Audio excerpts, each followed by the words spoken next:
पितृवचन सेवापती पितृवचन सेवापती पितृवचन सेवापती स्वामी काल गुरु भक्ती पितृवचन सेवापती पितृवचन सेवापती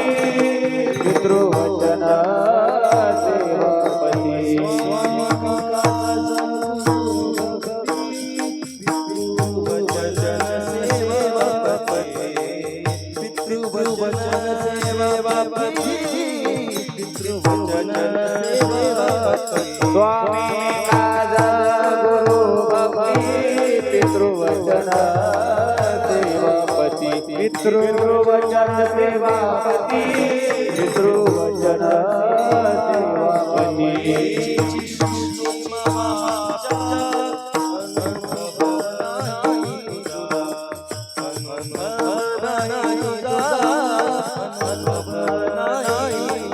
हे विश्वची महापूजा अनुभवनाई तुझा अनुभवनाई तुझा अनुभवनाई तुझा सत्य बोले दुःख वेवे आणि दुःख वेवे आणि आकाशाचे सत्य बोले सत्य बोले दुःख वेवे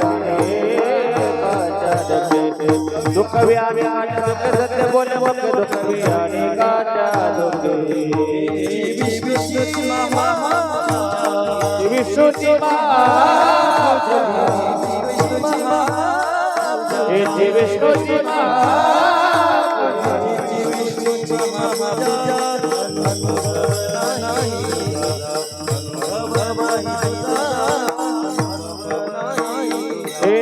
विश्वची पूजा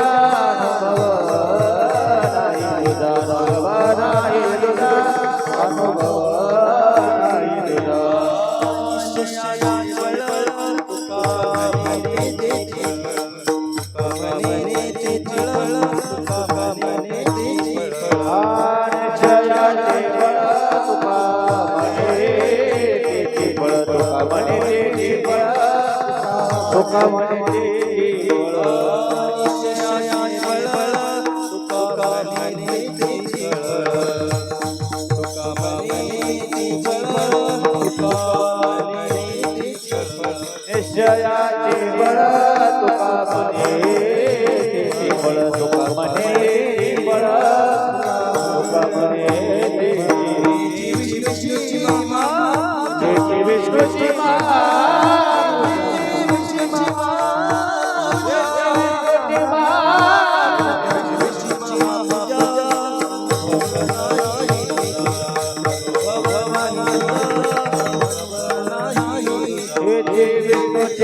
पूजा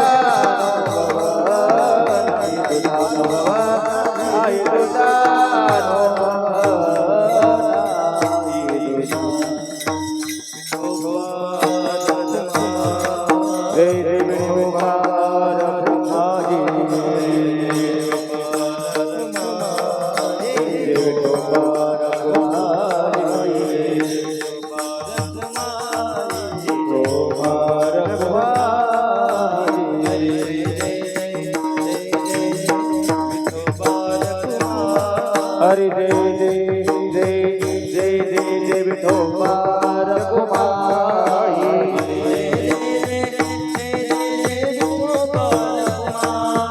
हरि जय जय जय जय जय जय जय विठोबार कुमारी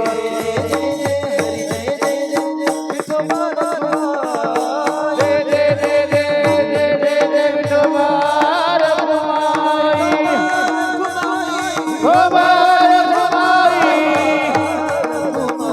जय जय विठोबार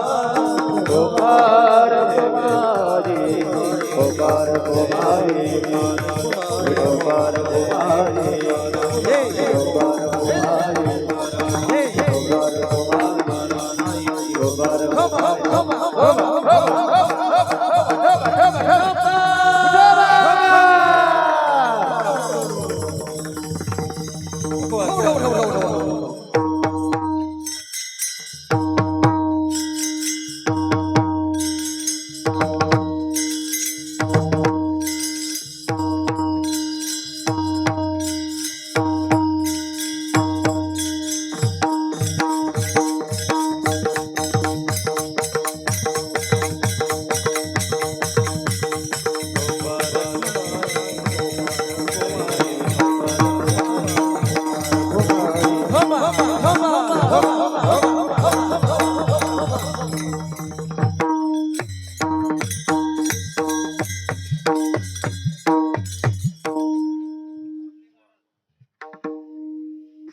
हरिभक्तीपरायण संगीत अलंकार माऊली महाराज तसेच त्यांना साथ करते श्री हरिभक्तीपरायण अमोल महाराज.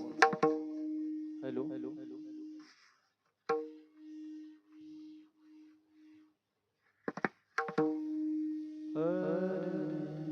हॅलो हॅलो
स्वामी काज गुरु भक्ती स्वामी काज गुरु भक्ती स्वामी काज गुरु भक्ती स्वामी काज गुरु भक्ती स्वामी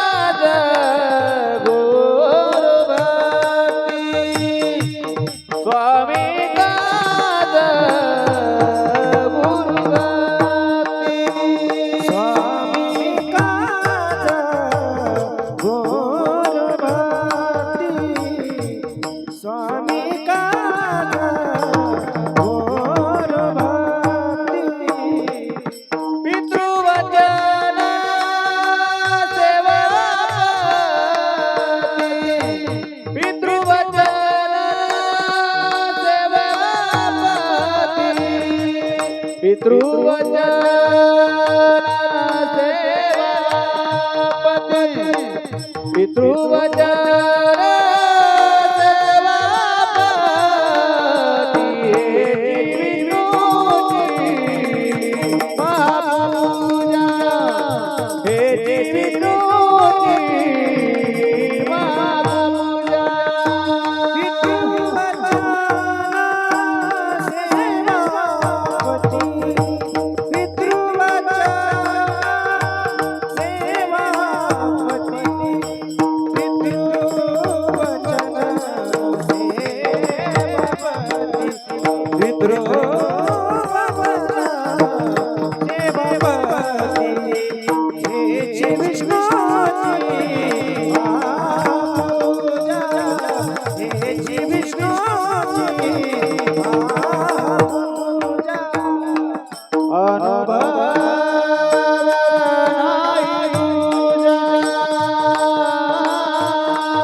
हरी विठ्ठल तुकाराम भगवान की जय ज्ञानेश्वर महाराज की जय स्वामी महाराज की जय जय महाराज की जय महाराज की जय सब भक्तन की जय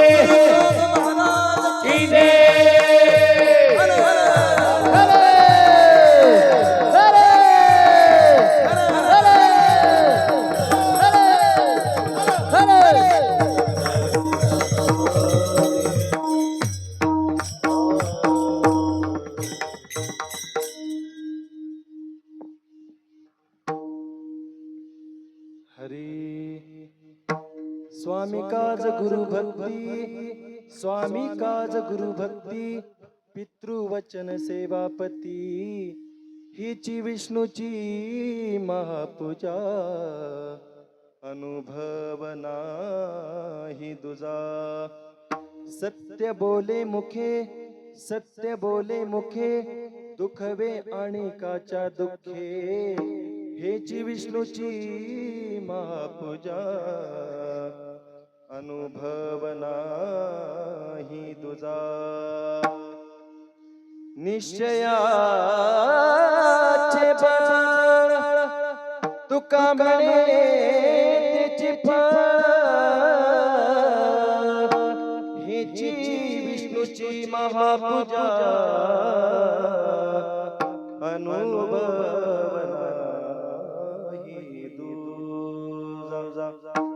नमो सद्गुरु तुकया ज्ञान दीपा नमो सद्गुरु सच्चिदानंद रूपा नमो सद्गुरु भक्त कल्याण मूर्ती नमो सद्गुरु भास्करा पूर्ण कीर्ती नमो ज्ञानेश्वरा नमो ज्ञानेश्वरा नमो ज्ञानेश्वरा नमो ज्ञानेश्वरा बोलो ज्ञानेश्वरा नमो ज्ञानेश्वरा नमो ज्ञानेश्वरा नमो ज्ञानेश्वरा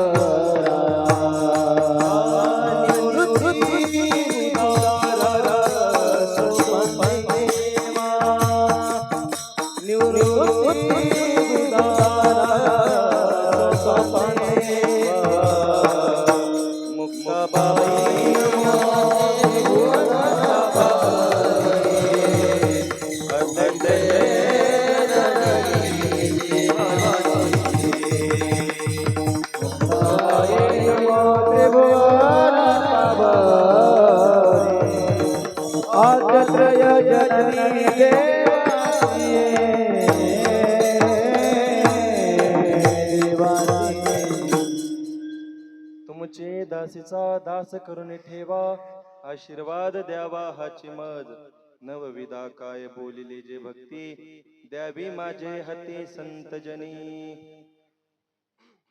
शिव भोळा चक्रवर्ती त्याचे पाय माझे चित्ती वाचे वदता शिवनाम तयन बाधी क्रोध काम शरण शरण जी हनुमंता तुम्हा आलो रामदूता काय भक्तीच्या त्या वाटा मज दावाव्या सुभटा महायोग पीठे तटे भीमरथ्याम वरम पुंडरीकाय दातुम निंद्रे समागत्य तिष्ठन्तमानन्द कंदम परब्रह्मलिंगम भजे पांडुरंगम पांडुरंग करू प्रथम पांडुरंग करू प्रथम पांडुरंग करू प्रथम पांडुरंग करू प्रथम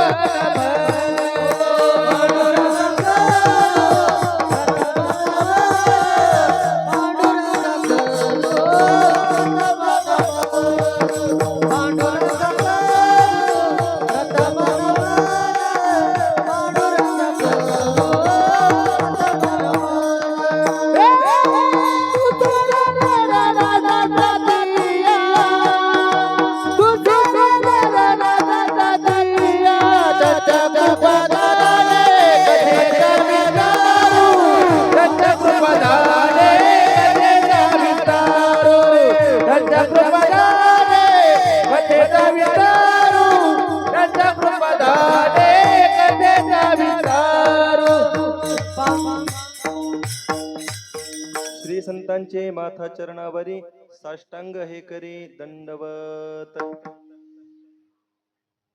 जयांचे केले स्मरण होय सकळ विद्यांचे अधिकरण तेची बंधू श्री चरण श्री गुरूंचे ते नमस्कारोनी आता स्वामी काज गुरु भक्ती स्वामी काज गुरु भक्ती पितृवचन सेवापती हेची विष्णूची महापूजा अनुभव नाही दुजा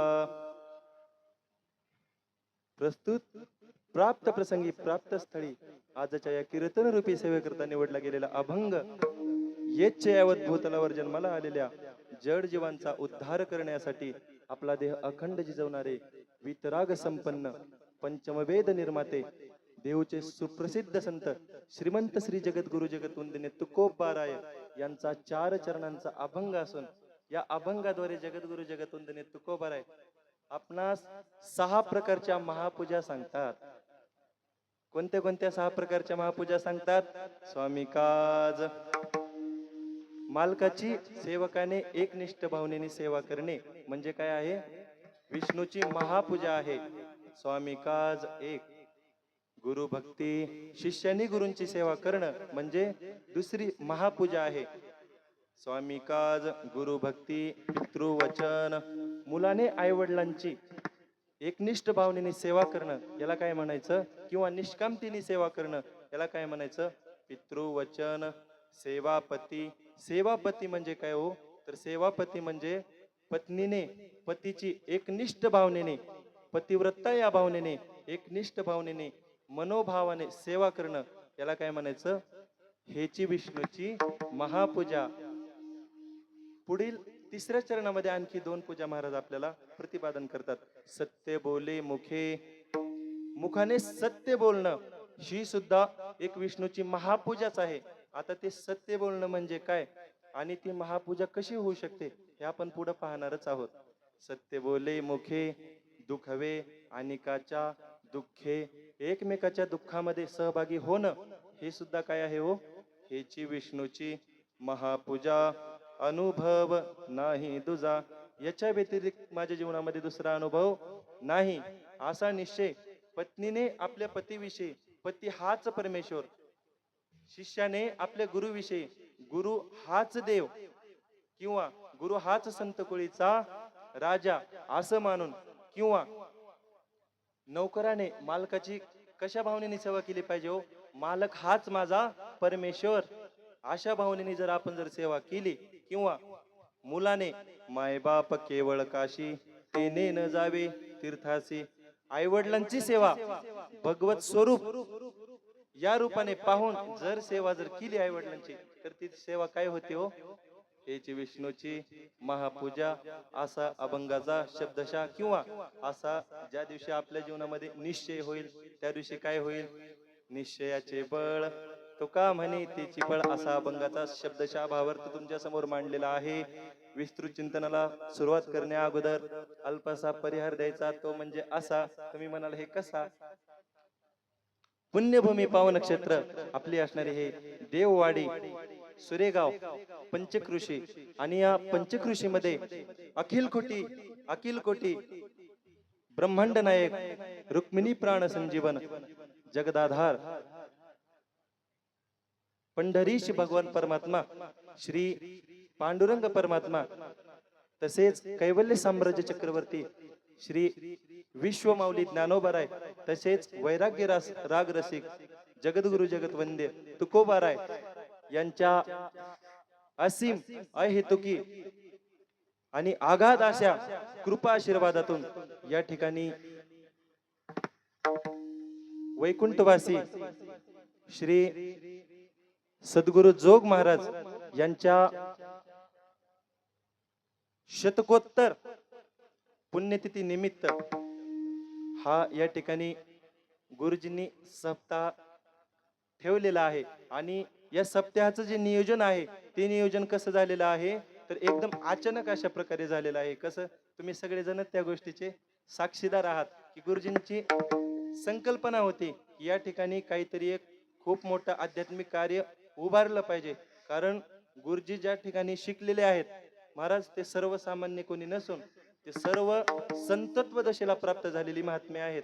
वरी तुम्ही पत्रिकेमध्ये पाहतायच त्यांचे फोटो, की ज्यांना आपण आज साक्षात शांती ब्रह्म नादबाबा म्हणून ज्यांच्याकडे पाहतो, ते गुरुवर्य परमपूज्य आदरणीय मोठे बाबा, ज्यांना आपण कुरेकर बाबा म्हणतो.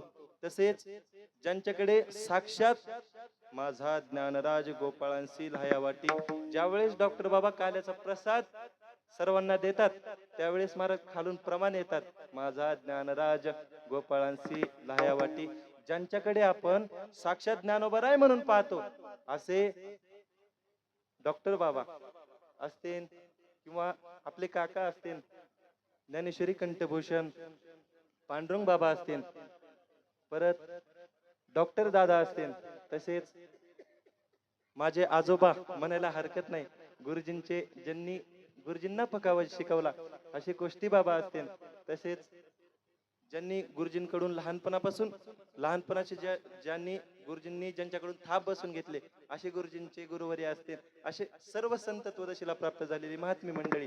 आणि यांच्या तालमीमध्ये गुरुजी तयार झाल्यामुळे गुरुजींचा लहानपणापासून पिंडच तो आहे महाराज.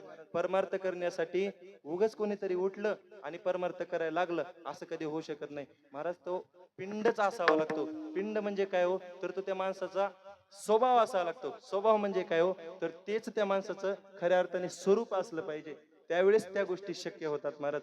आपल्याला सर्वांना गुरुजींच्या संगतीचा अनुभव आहे की म्हणजे परमार्थ काय असतो हा आपल्याला नीटनेटका माहितीही नव्हता महाराज, परंतु गुरुजींच्या संगतीमध्ये आलो आणि परमार्थ म्हणजे काय असतो याची शाश्वत रूपाने आपल्याला जाण झाली. आणि एवढंच नाही तर एकनिष्ठ भावनेने गुरुजींच्या शब्दावरती विश्वास ठेवून परमार्थ केल्यामुळे, पंढरपूरची, आळंदीची, महिन्याची वारी केल्यामुळे महाराज आपल्याला भगवंताचा साक्षात्कार सुद्धा झाला हो. हे सुद्धा नाकारता येणार नाही. ही किमया जर कोणाची असेल तर ती माझ्या गुरुजींची किमया आहे. आणि अशा माझ्या गुरुजींच्या अंतकरणामध्ये भाव आला की सहज कार्य पोरांनो, आपण या ठिकाणी अखंड हरिनाम सप्ताह करूयात का, असं म्हणल्यानंतर आम्ही म्हणलो हो गुरुजी करूयात ना, काय आपलं सगळं घरचंच बागायत आहे हे की नाही. इवले से रोप लावेले द्वारी, त्याचा वेलू गेला गगनावरी. गुरुजींनी 2004 साली ते बीज रोपण केलं होतं महाराज. आज ते बीज पूर्ण महाराष्ट्रभर मोठ्या वटवृक्षाच्या रूपाने रूपांतर झालेलं आहे त्याचं पूर्ण महाराष्ट्रभर. अनेक भागामध्ये मला तर असं वाटतं की महाराष्ट्रामध्ये एकही जिल्हा असा नसेल की ज्या ठिकाणी गुरुजींचे शिष्य नसतील. असं म्हणजे सगळ्याच ठिकाणी गुरुजींचे शिष्य आहेत. आणि आम्ही सांगितलं गुरुजींना की गुरुजी काहीच अडचण नाही, आपण घरचेच आहे सगळे, मग नक्की करू. मग गुरुजींचा एक संकल्प होता. गुरुजी मला म्हणे की मग बाळा करायचाच आहे ना सप्ताह, तर मग आपण आपल्याच विद्यार्थ्यांचे कीर्तन ठेवू आणि साध्या पद्धतीने करू. पण महाराज आम्ही काय साध्याचे लेकर आहे होय, साधा करायला झुके का नाही. हा म्हणजे आम्ही साध्याचे लेकर नाही महाराज. आमचा बाप कोण आहे, जयाची द्वारी सोन्याचा पिंपळ. मी म्हणलं गुरुजी करायचं ना, तुम्ही म्हणताय ना लय छोटी सुरुवात करायची, आपल्याला लय मोठी करायची नाही आणि लय छोटी करायची नाही, आपण मध्यम साईजची सुरुवात करू. आणि मग आमची जी गुरुबंधू मंडळी आहेत, आमच्या गुरुबंधू मंडळींना सगळ्यांना या ठिकाणी सेवा देण्यात आली. आणि या ठिकाणचे जे गुरुजींच्या काही जवळचे काही महाराज लोक आहेत ज्यांना आपण दरवर्षी बोलवणार आहोत, या वर्षी आता त्यांचा नंबर, पुढच्या वर्षी, असं म्हणजे नियोजन केलेलं आहे गुरुजींनी. त्यात ते गुरुजीच आहेत. गुरुजींचे जे डोकं आहे ते म्हणजे 4 युग पुढे चालतं महाराज. गुरुजींचं म्हणजे खूप पुढे चालतात गुरुजी, खूप पुढचा विचार करतात. त्याच्यामुळे मग आपण काय तिथं तुका म्हणे नेनो युक्तीची ते खोली म्हणून ठेविली पायी डोई, अशा पद्धतीने गुरुजींनी या कार्यक्रमाचं नियोजन केलेलं आहे. आणि श्रीमद परमहंस आनंद आश्रम स्वामींच्या या भव्य दिव्य प्रांगणामध्ये त्यांच्या कृपा आशीर्वादाने सुरू असलेला हा अखंड हरिनाम सप्ताह, 1 कोटी नाम यज्ञ नामजप यज्ञ सोहळा. आणि या सोहळ्यातील आजचा हा चतुर्थ दिवसाचा कीर्तन महोत्सव. आणि या कीर्तन महोत्सवातील आजची जी कीर्तनाची सेवा आहे ती गुरुजींच्या आज्ञेतून माझ्यासारख्या एका पामराच्या वाटेला आलेली आहे, हे मी माझं परमभाग्य समजतो. आणि जास्त वेळ प्रस्तावनेमध्ये किंवा परिहारामध्ये न घालवता मी माझ्या अभंगाच्या चिंतनाकडे वळतो. विठ्ठल विठ्ठल विठ्ठल विठ्ठल विठ्ठल विठ्ठल. सेवेसाठी उपस्थित माझ्यापेक्षा ज्ञानवृद्ध तपोवृद्ध असे असणारे, ज्यांचं कीर्तन क्षेत्रामध्ये, गायन क्षेत्रामध्ये, मृदंग क्षेत्रामध्ये महाराष्ट्रामध्ये खूप मोठं नाव आहे, असे सर्वच गुरुबंधू मंडळी, त्यामध्ये हरिभक्ती पारायण आता ज्यांनी गोड अशी चाल गायली असे ते खूप गोड पकवाजही वाजवतात. कारण माझे गुरुबंधूच आहेत, गुरुजींचे शिष्य आहेत. नंतर ते आता तुम्ही गायन तर ऐकलेलंच आहे, समोर त्यांनी पहाडी राग गायला महाराज, खूप गोड गायला, खूप गोड गातात. आणि कीर्तन तर इतकं सुंदर करतात की बस, मुखी अमृताची वाणी देह देवाचे कारणी. खूप सुंदर असं म्हणजे सर्व गुण संपन्न असं असणारं व्यक्तिमत्व हरिभक्ती पारायण गुरुबंधू ज्ञानेश्वर महाराज, माऊली महाराज म्हणतो आपण त्यांना, तसेच माऊली महाराज म्हस्के, तसेच हरिभक्ती पारायण गव्हाणे माऊली या ठिकाणी आहेत. तसेच ज्येष्ठ बाबा या ठिकाणी आहेत, बाबा या ठिकाणी आहेत. आपले काय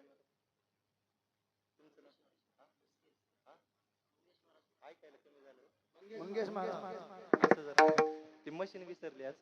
मंगेश महाराज या ठिकाणी आहेत कीर्तनासाठी उपस्थित. तसेच आमच्या आश्रमातील विद्यार्थी गुरुजींचे नातू असणारे अमोल महाराज या ठिकाणी उपस्थित आहेत.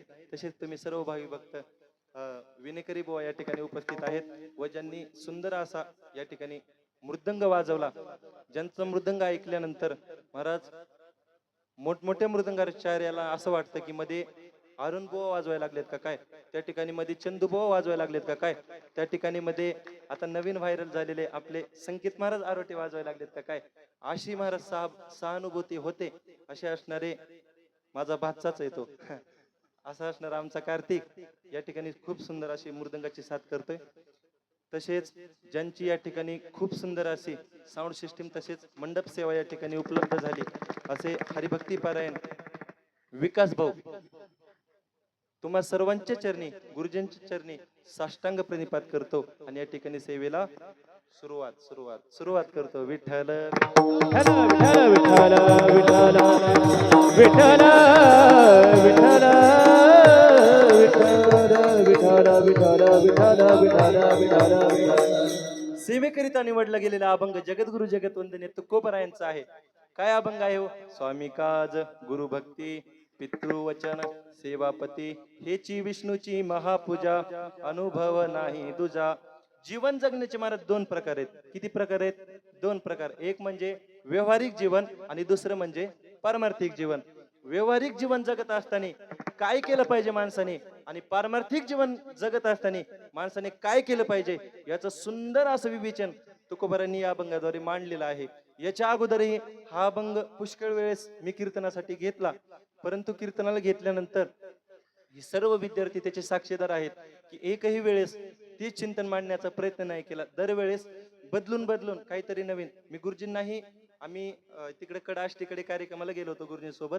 त्यावेळेस गुरुजींना येताना मी हा पूर्ण अभंग गाडीमध्ये सांगितला की गुरुजी मला या अभंगाविषयी असं असं वाटतं, मग हे कसं आहे. त्यावेळेस गुरुजी म्हणले खूप छान आहे बाळा, बिनधास्त कर.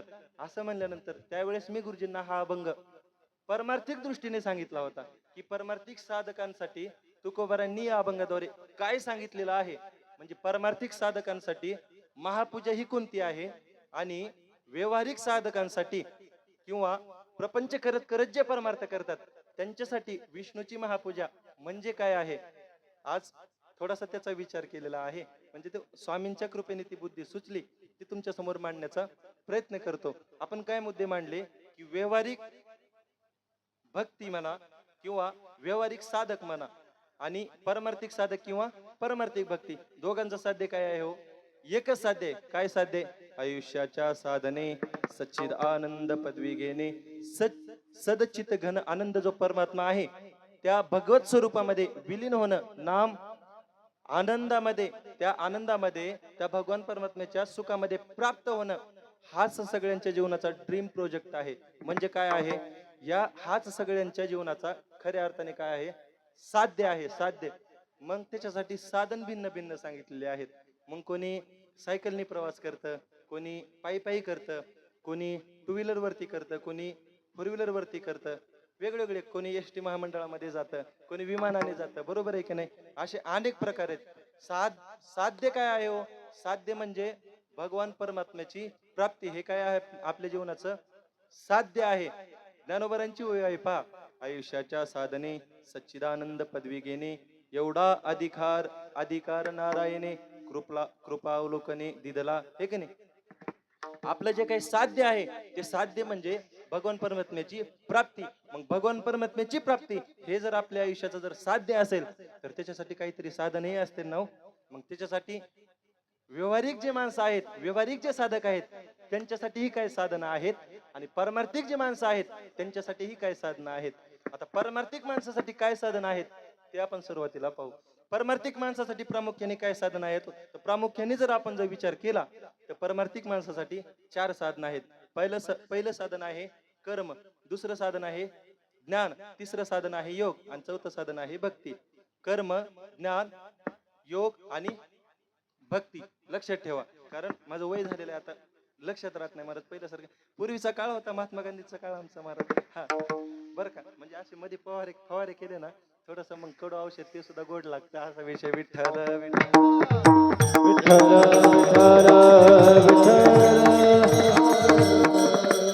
काय सांगत होतो मी? हा कीर्तन. बरोबर, तेच वाटलं होतं मला. हा काय सांगत होतो? तर ज्ञान, योग, कर्म. आता ज्ञान मार्ग आहे. ज्ञान मार्ग तुमच्या आमच्यासाठी आहे का हो?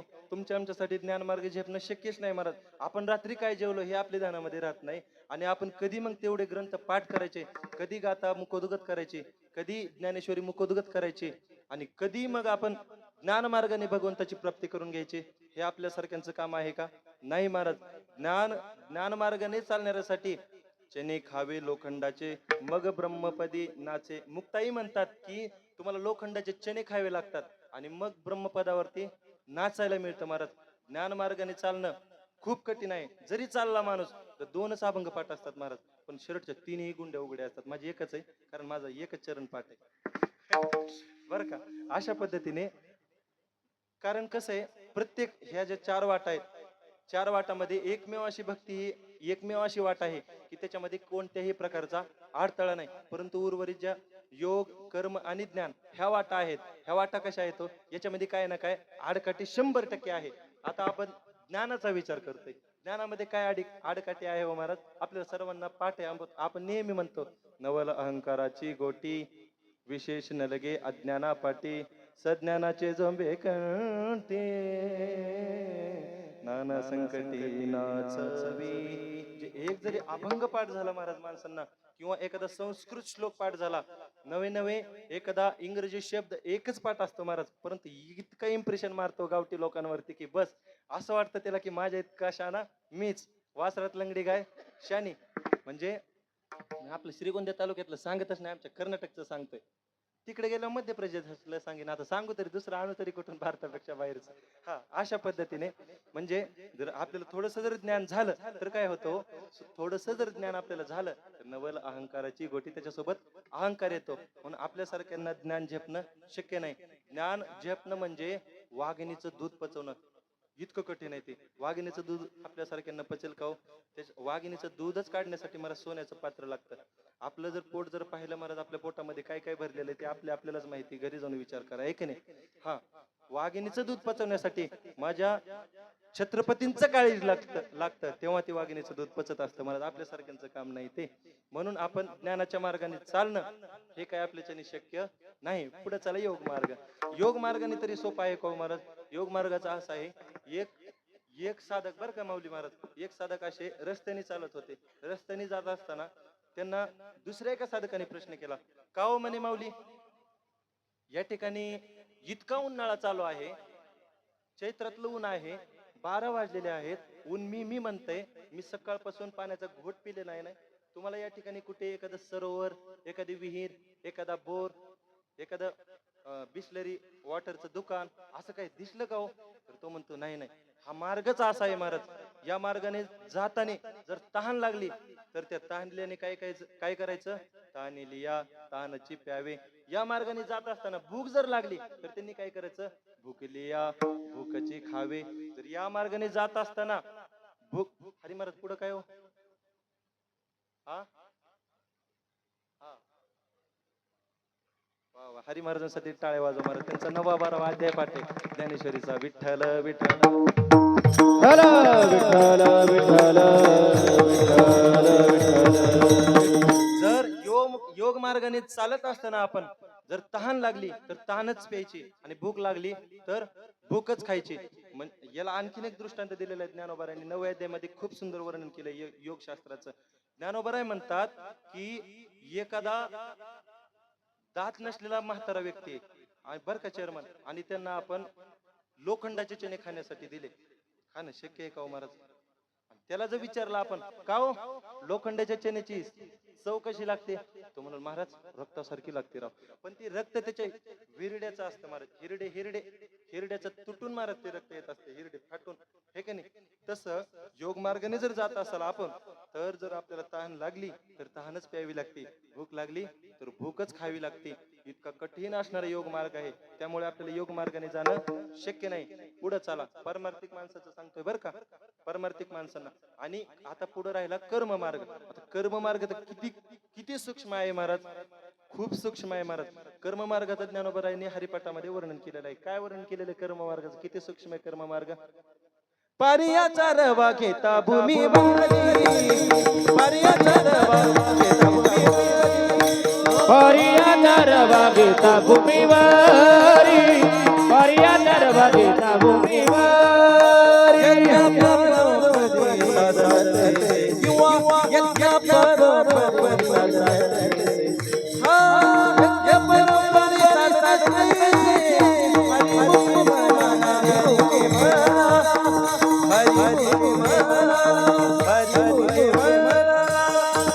परोपरी साधना तैसे, यज्ञ परोपरी साधना तैसे, हे यज्ञ साधन तैसे हरी मुखे म्हणा हरी मुखे म्हणा हरी मुखे म्हणा हरी मुखे म्हणा पारियाचा रवा घेता भूमीवरी यत्न परंपरी किंवा यज्ञ परंपरी साधन तैसे. पारियाचा रवा आकाशामध्ये एक पारिया नावाचा धातू आहे आणि तो धातू इतका सूक्ष्म आहे महाराज. आणि तो सूक्ष्मातलं सूक्ष्म असणारा धातू तो जर जमिनीवरती जर कोसळला तर तो आपल्या डोळ्याला दिसतही नाही महाराज. आणि त्याचा रवा करायचा आणि त्याचा रवा करून यज्ञामध्ये त्याची आहुती द्यायची. इतकं सोपं आहे का महाराज. जो पदार्थ डोळ्यात आपल्या नाकामध्ये मासे जाऊन आलेले आपल्याला दिसत नाही महाराज आणि तो पारियाचा रवा कधी आपण त्याचा ती अगोदरच अणु अणु एवढा सूक्ष्म अणुपेक्षाही सूक्ष्म तो पदार्थ आणि त्याचा आपण काय करायचा तर त्याचा रवा करायचा आणि त्याचा रवा करून म्हणजे गरा करून काय करायचा यज्ञामध्ये आहुती द्यायची. इतकं सोपं आहे का. खूप अवघड आहे महाराज. आताच्या भाषेत जर सांगायचं झालं तर हत्तीच्या सोंडेने तुपाची धार यज्ञामध्ये लावावी लागते. किती कठीण आहे. आता जर आपण जर म्हणलं महाराज थोडस तूप मिळेल काय तो म्हणतो चूप. तूप म्हणलं की महाराज चूप हे का नाही. बरोबर आहे का नाही. एका ठिकाणी आम्ही कार्यक्रमाला गेल्यानंतर महाराज त्या ठिकाणी महाराज एक व्यक्ती असं उभारलेला होता. मग आम्ही सगळेजण पंक्तीला जेवायला बसलो. कीर्तन झालं आमच्या तिकडे 7 ते 9 कीर्तन आणि त्याच्यानंतर सगळे गाव जेवण पंक्ती असतात. आता सगळीकडे तसंच झालंय पण मी आमच्याकडचं सांगतो हे का नाही. आपल्याकडचे माणसं सज्जन महाराज तुम्ही कृपाळू सज्जन तुम्ही आपल्या तिकडचे माणसं सज्जन आहेत महाराज. खरंच सज्जन आहेत. कारण खरा जर परमार्थ पाहायचा जर ठरला तर श्रीगोंदा तालुका महाराज. कारण इतकी परंपरा संतांची महान महान लाभलेली आहे या तालुक्याला. महद भाग्य आहे या महात्म्यांचं महाराज की इतके मोठे महात्मे या तालुक्याला लाभलेले आहेत. मी सांगत होतो की आमच्या गावाकडे मी कीर्तनाला गेलो आणि कीर्तनाला गेल्यानंतर त्या ठिकाणी श्यामराव होता. आमच्या कर्नाटकचा सांगतो अगोदर सांगतो नादर लग्न बॉडी बघून हा नाही तुम्ही जर मनावर जर घेतलं विनाकारण तर माझ्याशी गाठ आहे. हा असं काय मनावर घ्यायचं नाही तुम्ही महाराज विनाकारण. आमच्या तिकडे श्यामराव उभारलेला होता महाराज आणि एक पिंट्या आला. पिंट्या तिकडचाच होता बरं का. पिंट्या आला आणि पिंट्याने ती तुपाची वाटी घेतली वाढण्यासाठी. आमच्या तिकडं पूर्ण गावाला महाराज तूप पोळीचं जेवण असतं महाराज. ती तुपाची वाटी घेतली त्या पिंट्याने. ते म्हणलं ठेव खाली. काय झालं म्हणलं मी तर दचकलो महाराज. आधीच आपली स्टील बॉडी म्हणलं माझंच काय चुकलं का काय. म्हणलं ठेव खाली म्हणल्यानंतर महाराज ते पिंट्या घाबरला आणि ठेवला. तू पाणी वाढ म्हणे पाणी पाणी. तू तुपाच्या अजिबात नादाला लागायचं नाही महाराज. त्यांनी ती तुपाची वाटी घेतली हातामध्ये. तुपाची वाटी घेतल्यानंतर आता ते तुपाचा चमचा तुम्हाला सगळ्यांना माहिती आहे का. आपणही काय लगेच गवळ्याचे सगळे माणसं नाही.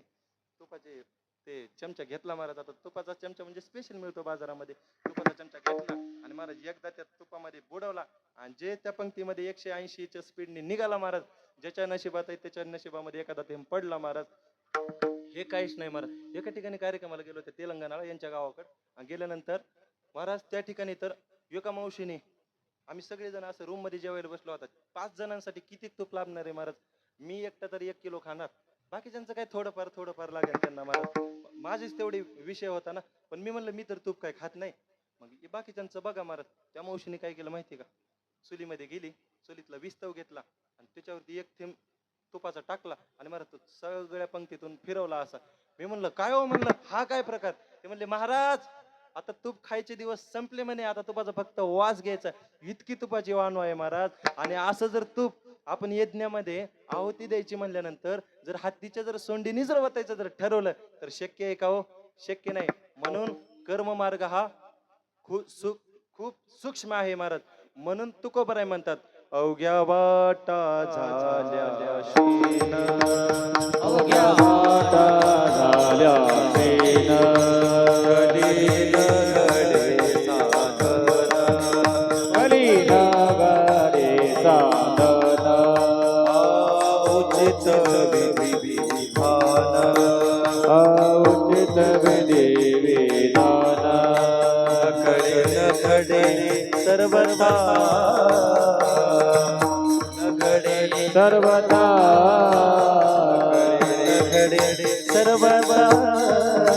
नकळे नगडे सर्वदा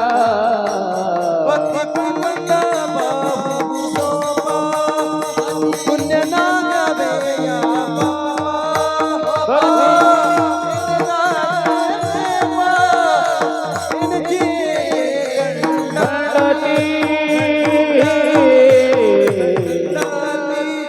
अवघ्या वाटा झाल्याशी न कली नगडे साधन उचित विधी विधान न कळे न गडे सर्वता ते पारियाच रवा म्हणजे काय असतो हे आपल्याला कळतही नाही आणि ते आपल्याकडून घडतही नाही महाराज. किती सूक्ष्म कर्म आहे. आपण नाथबाबांनी पुरावा दिलेला आहे त्याच्यासाठी. काय झालं म्हणे, नाथबाबा सांगतात की पूजा करण्याची किंवा ते संकल्प सोडण्याची प्रक्रिया किती अवघड आहे.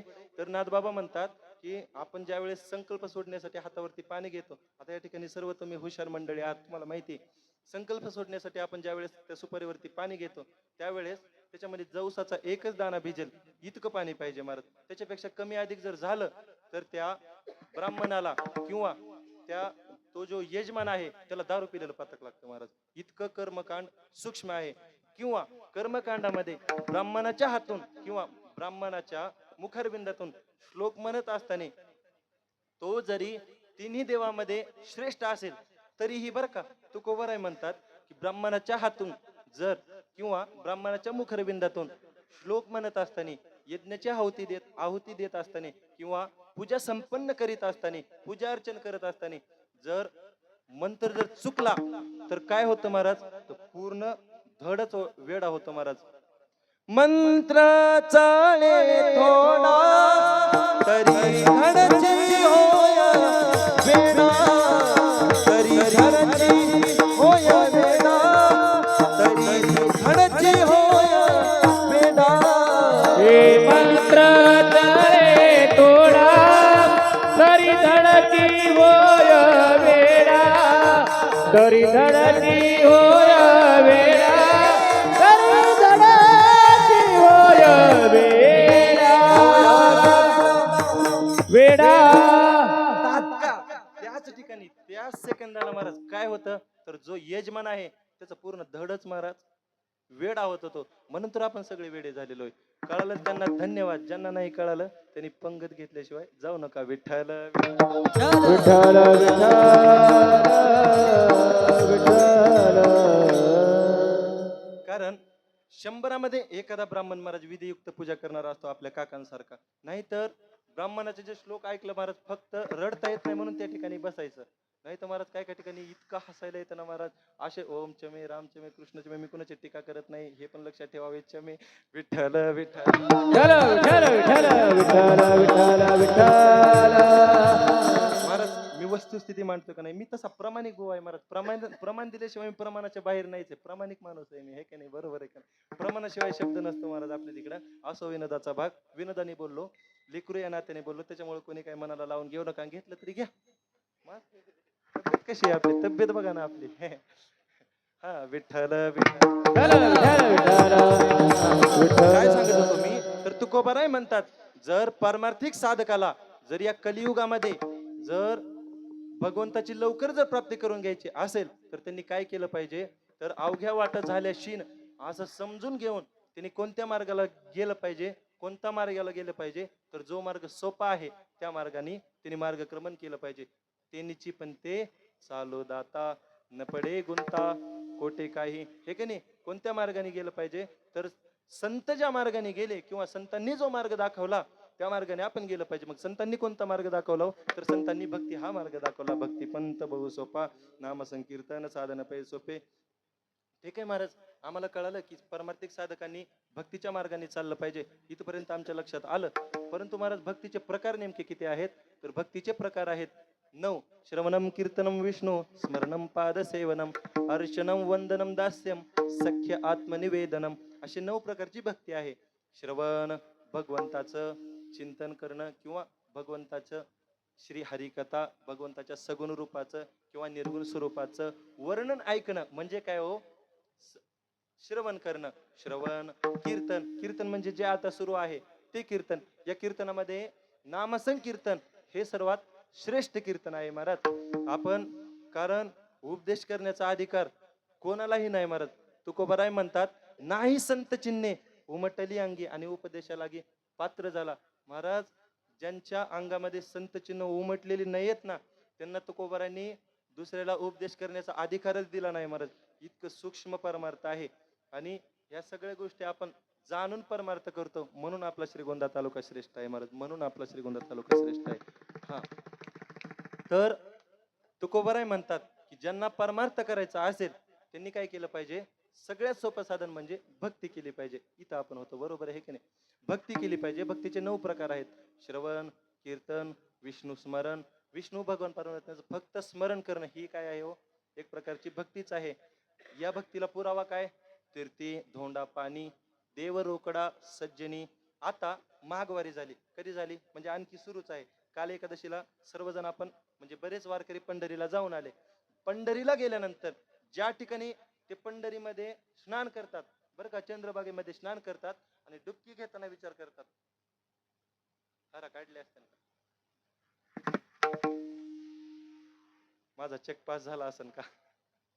म्हणजे काही महाराज आता ज्येष्ठतेच्या अडचणी महाराज हे की नाही, सगळे बरे असतील का, पण चिंतनीकडचं करतो की नाही. पण जर एखादा जर घरी बसलेला आहे आणि ठाईच बैसनी करा एक चित्त, आवडी अनंत आळवावा इति विष्णू स्मरण भक्ती ही विठ्ठल. हल विठ्ठल.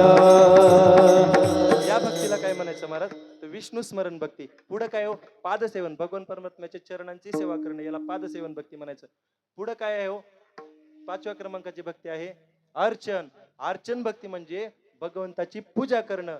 मग भगवंताची पूजा कशी केली जाते? अभंगाचं प्रथम चरण. स्वामी काज गुरु भक्ती, स्वामी काज गुरु भक्ती, स्वामी काज गुरु भक्ती, स्वामी काज गुरु भक्ती.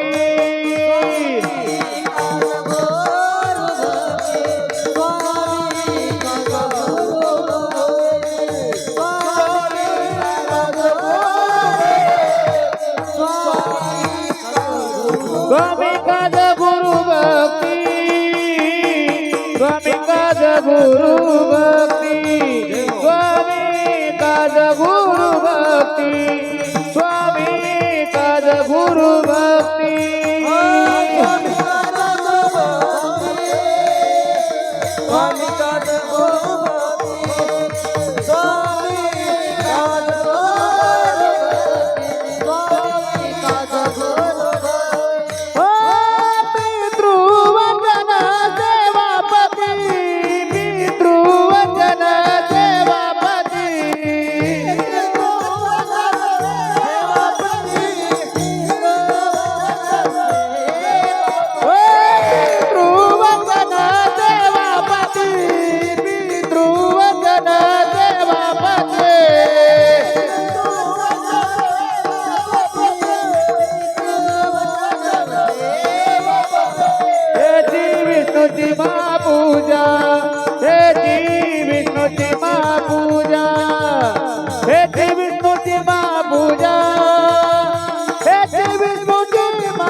एका रागामधून दुसऱ्या रागामध्ये जाणं आणि त्या रागाचे भिन्न भिन्न चाली एका टायमाला म्हणणं इतकं सोपं नाही मला.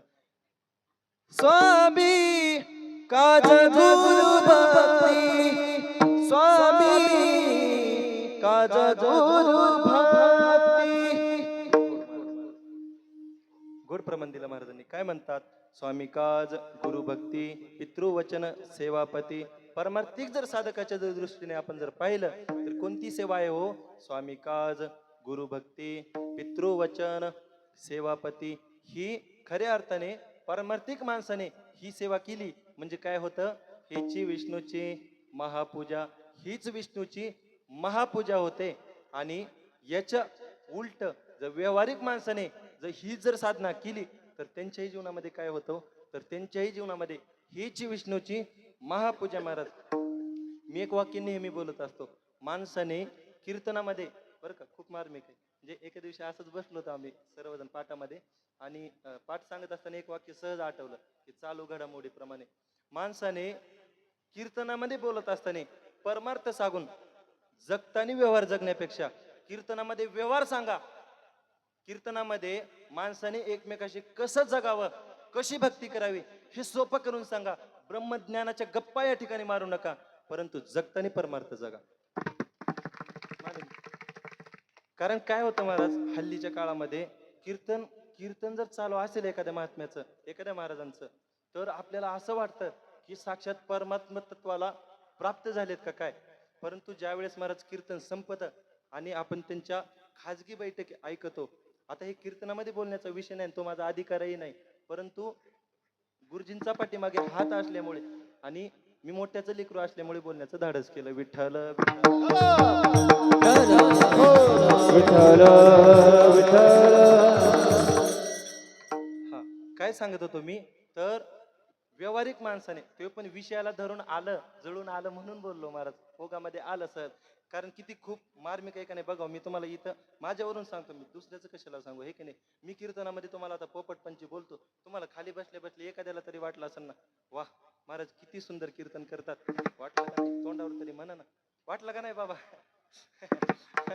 बर का, इतकं सुंदर कीर्तन करतात. मी 2 तास तुमच्या समोर पोपटासारखा बोलतो, परंतु 22 तास मी फक्त व्यवहार म्हणजे व्यवहारच पाहतो महाराज. माझ्या जीवनाला काय अर्थ आहे का महाराज. मी कीर्तनामध्ये जर तुम्हाला व्यवहार सांगितला, जोडून या धन उत्तम व्यवहारे उदास विचारे वेचकेरी, किंवा सगळ्यात सोपी भक्ती स्वामी काज गुरु भक्ती पितृवचन सेवापती, अशी जर भक्ती मी तुम्हाला जर कीर्तनातून सांगितली आणि कीर्तन झाल्यानंतर मी लगेच जाऊन जर माझ्या गुरु महाराजांची माझ्या आईवडिलांची सेवा केली, तर माझं कीर्तन सार्थक आहे, तर माझं कीर्तन सार्थक आहे. नाही तर माझ्या कीर्तनाला अर्थ नाही महाराज. नाहीतर बोले तैसा चाले त्याची वंदावी पावले. महाराज आपला अमूल्य किमतीचं हे मस्तक, कारण दुर्लभम तरय मे वैतत देवानुग्रह हेतुकम मनुष्यत्वम मुमुक्षत्वम महापुरुष संश्रय, 3 गोष्टी शास्त्रामध्ये अति दुर्लभ सांगितलेल्या आहेत. त्याच्यामध्ये मनुष्यत्वम म्हणजे हा नरदेह मिळणं दुर्लभ आहे. मुमुक्षत्वम त्याच्यामध्ये येऊन कायमे उद्धार पावेन ही जिज्ञासा निर्माण होणं आणि श्री गुरूंची चरण सेवा अगर्वता करणं ही दुर्लभ आहे महाराज. आणि त्याच्याही पेक्षा पुढं महापुरुष संश्रय हा बहु अवघड आहे संत बेटी पर्या जगजेटी करुणा केली. सांगायचं मतितार्थ एकच की एवढा अमूल्य किमतीचा नरदेह मेरू तुल्य पृथ्वी दिलेल्या सुवर्ण न मिळे एक क्षण नरदेह, इतका असणारा अमूल्य किमतीचा नरदेह भगवान परमात्म्याने आपल्याला असीम कृपेने आपल्याला दिला महाराज. दिल्यानंतर आपण जरी अमूल्य किमतीचं जर मस्तक जो बोलल्यासारखा वागत नाही, त्याच्या जर चरणाविंदी जर टेकवलं, तर आपल्या जे पदरामध्ये काय पडायचंय महाराज हो. त्याच्यामुळे आपलं मस्तक टेकवताना पुढचे चरण त्या पात्रतेचे आहेत का नाही 1,00,000 वेळेस तपासून पहा. गुरु करताना महाराज माणसाने जपूनच गुरु केला पाहिजे, नाहीतर मग पोटासाठी संत झाले कलित बहुत, असा विषय होतो महाराज. विठ्ठल विठ्ठल विठ्ठल विठ्ठल विठ्ठल विठ्ठल. स्वामी काज गुरु भक्ती पितृवचन सेवापती. स्वामी काज गुरु भक्ती, स्वामींची सेवा करणं म्हणजे आपल्या आनंदाश्रम स्वामींची सेवा करणं हीच खऱ्या अर्थाने काय आहे, विष्णूची महापूजा आहे. तुम्ही म्हणाल महाराज असं असं असं असं कसं काय बोलता तुम्ही. स्वामी स्वामी हे नाव तर भगवान परमात्म्याला दिलेलं आहे ना हो. तो आपल्या सर्वांचा स्वामी म्हणजे कोण, पालन पोषण करता आहे, त्याला नाव भगवान परमात्म्याला नाव स्वामी हे दिलेलं आहे. मग तुम्ही स्वामी आणि आनंद आश्रम स्वामी ही समीकरण कसं काय जुळवता बरं. तुम्ही त्यांच्या ठिकाणी कीर्तन करताय म्हणून तर नाही ना असं बोलत नाही महाराज. सिद्ध करून दाखवतो. सुरुवातीला सांगितलं ना मी प्रामाणिक बुवा आहे म्हणून, प्रमाण देऊन सांगतो महाराज. कारण भगवान परमात्मा ज्ञानोबराय म्हणतात, तू माझा स्वामी मी तुझा रंक, हे का नाही.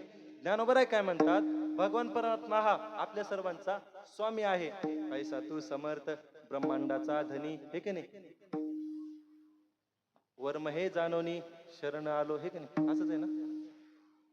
ऐसा तू समर्थ ब्रह्मांडाचा धनी, जो या ब्रह्मांडाचा धनी आहे तो भगवान परमात्मा, जो या विश्वाचा मालक आहे, नवे नव्हे तर जो या देवांचाही देव बळिया माझा पंढरीराव, अशा भगवान परमात्म्याला संतांनी या अभंगाद्वारे स्वामी असं म्हणलेलं आहे. मग तुम्ही महाराज ही प्रकरण स्वामींकडे कसं काय लावता, तर त्याचं कारण असं आहे, देवते संत देवते संत देवते संत देवते संत देवते संत देवते देवते संत देवते संत. निमित्त त्या प्रतिभा निमित्त त्या प्रतिभा निमित्त त्या प्रतिभा निमित्त त्या प्रतिभा. निमित्त त्या प्रतिमा निमित्त त्या प्रतिमा निमित्त त्या प्रतिमा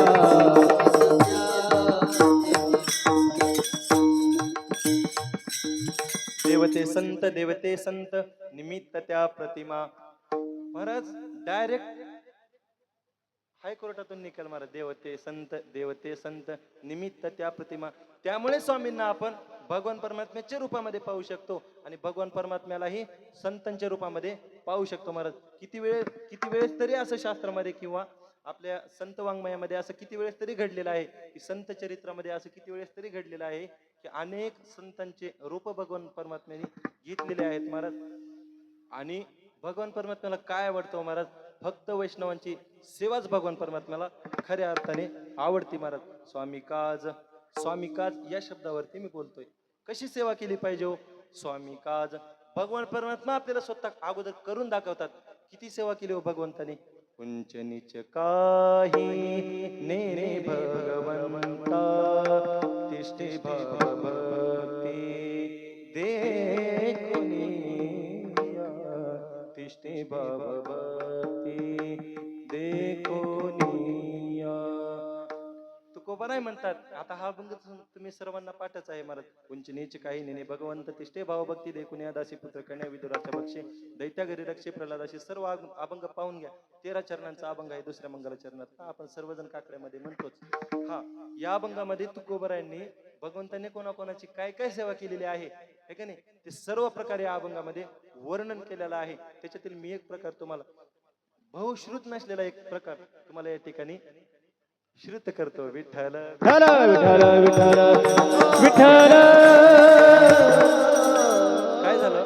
भूवैकुंठ पंढरी या क्षेत्रामध्ये एक त्रिलोचन नामक संत होऊन गेले महाराज. त्रिलोचनजी नावाचे संत होऊन गेले. आणि त्रिलोचनजी महाराजांचा इतिहास असा आहे, त्या त्रिलोचनजी महाराजांचं चरित्र असं आहे महाराज. त्रिलोचनजी महाराज त्यांना पुत्ररत्न नव्हतं महाराज. पुत्ररत्न नव्हतं म्हणून ते काय करायचे? पंढरपुरामध्ये जे वारकरी येतात त्या पती पत्नीचा दोघांचा एक संकल्पच. जे पंढरपुरामध्ये वारकरी येतात ते काय करायचे? आता पुढे तरी आपल्याला कोणी मागणं पुढं हे का नाही, मग ते काय करायचे? जे त्यांच्याकडे धन द्रव्य जे काही उपलब्ध आहे ते मग ते वारकऱ्याच्या सेवेमध्ये खर्च करायचे. पंढरीला जेही वारकरी येतील त्यांना ते मोफत भोजन द्यायचे महाराज आणि त्यांचा आशीर्वाद घ्यायचे. असा त्यांचा नित्यक्रम सुरू होता. मग हळूहळू सगळ्या पंढरपुरामध्ये सगळ्या वारकऱ्यांना ऑल महाराष्ट्र ही बातमी समजली की असे त्रिलोचनजी नामक पंढरपुरामध्ये एक महान संत विभूती आहेत आणि ते आपल्याला एकदम रुचकर, वारकऱ्यांना आवडेल, पचेल, रुचेल असं चटकदार, खुशखुशीत, खमंग असं जेवण देतात. आणि महाराज आपण त्याचा लाभ घेतलाच पाहिजे. कारण महाराज पूर्वीच्या काळापासून महाराज माणसाने चांगलं खाल्लं पाहिजे. कारण कथेची सामग्री देह अवसानावरी चांगलं खाल्लं पाहिजे महाराज. म्हणून सर्व वारकरी मंडळ त्यांच्या घराकडे जाऊ लागले. विठ्ठलाचं दर्शन घ्यायचं आणि लगेच महाराजांच्या घराकडे जायचं, पोटभर भोजन प्रदान करायचं आणि आपापल्या गावाकडे निघून जायचं. अशी अनेक गर्दी व्हायची महाराज. पण हळूहळू काय झालं? काळ पुढे ढकलला आणि ते दोघेही वृद्धापकाळामध्ये प्रवीण्य झाले. वृद्धापकाळ आल्यानंतर त्यांचा वृद्धापकाळ म्हणजे आपल्याला सगळ्यांना कळतो ते म्हातारे झाले महाराज. म्हातारे या दशेला प्राप्त झाल्यानंतर आता त्यांच्याच्याने इतक्या वारकऱ्यांचा स्वयंपाक होणं अशक्य झालं महाराज. मग त्यांनी एक युक्तिवाद लढवला. काय युक्तिवाद केला हो? तर त्यांनी त्यांच्या घराच्या बाहेर बरं का, त्या घराच्या बाहेर त्यांनी एक असा बोर्ड लिहिला की आम्ही वारकऱ्याला जेवण देत असतो, परंतु आता आमची तब्येत बरोबर नसल्या कारणास्तव आम्हाला स्वयंपाक बनवणं या ठिकाणी शक्य नाही.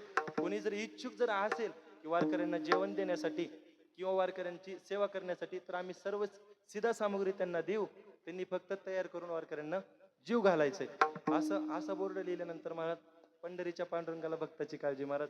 भगवंताने एक अशा लहान अशा सुंदर अशा बालकाचं रूप धारण केलं महाराज. रूप धारण केलं ते इतकं सुंदर होतं महाराज. राजस सुकुमार मदनाचा पुतळा रूप सावळे सुकुमार, रूप सावळे सुकुमार.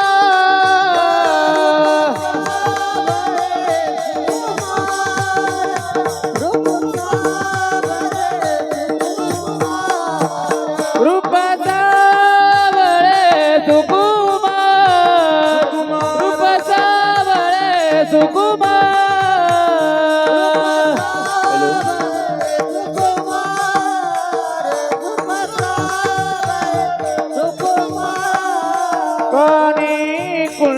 कुंडल काणी कुंडल मकराकार रूप सावळे सुकुमार रूप सावळे सुकुमार रूप सावळे सावळे सुकुमार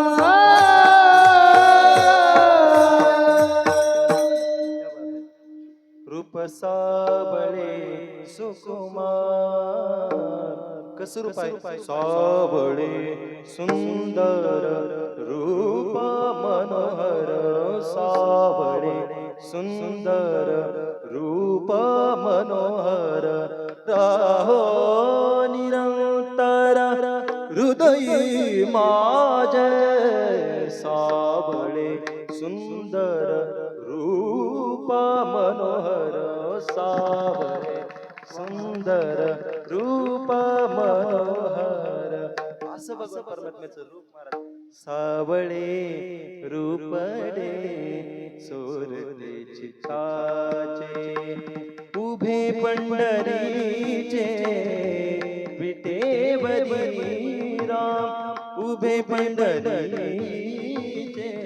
विटेवरी राम सावळे रूपडे सोरते चित्ताचे सावळे रूपडे सोरते चित्ताचे हरिने हरिले माझे चित्त हरिने हरिले माझे चित्त सगळ्यात सोपं जर सांगायचं ठरलं तर भगवान परमात्म्याने आपल्याला सगळ्यांना निर्माण केलं.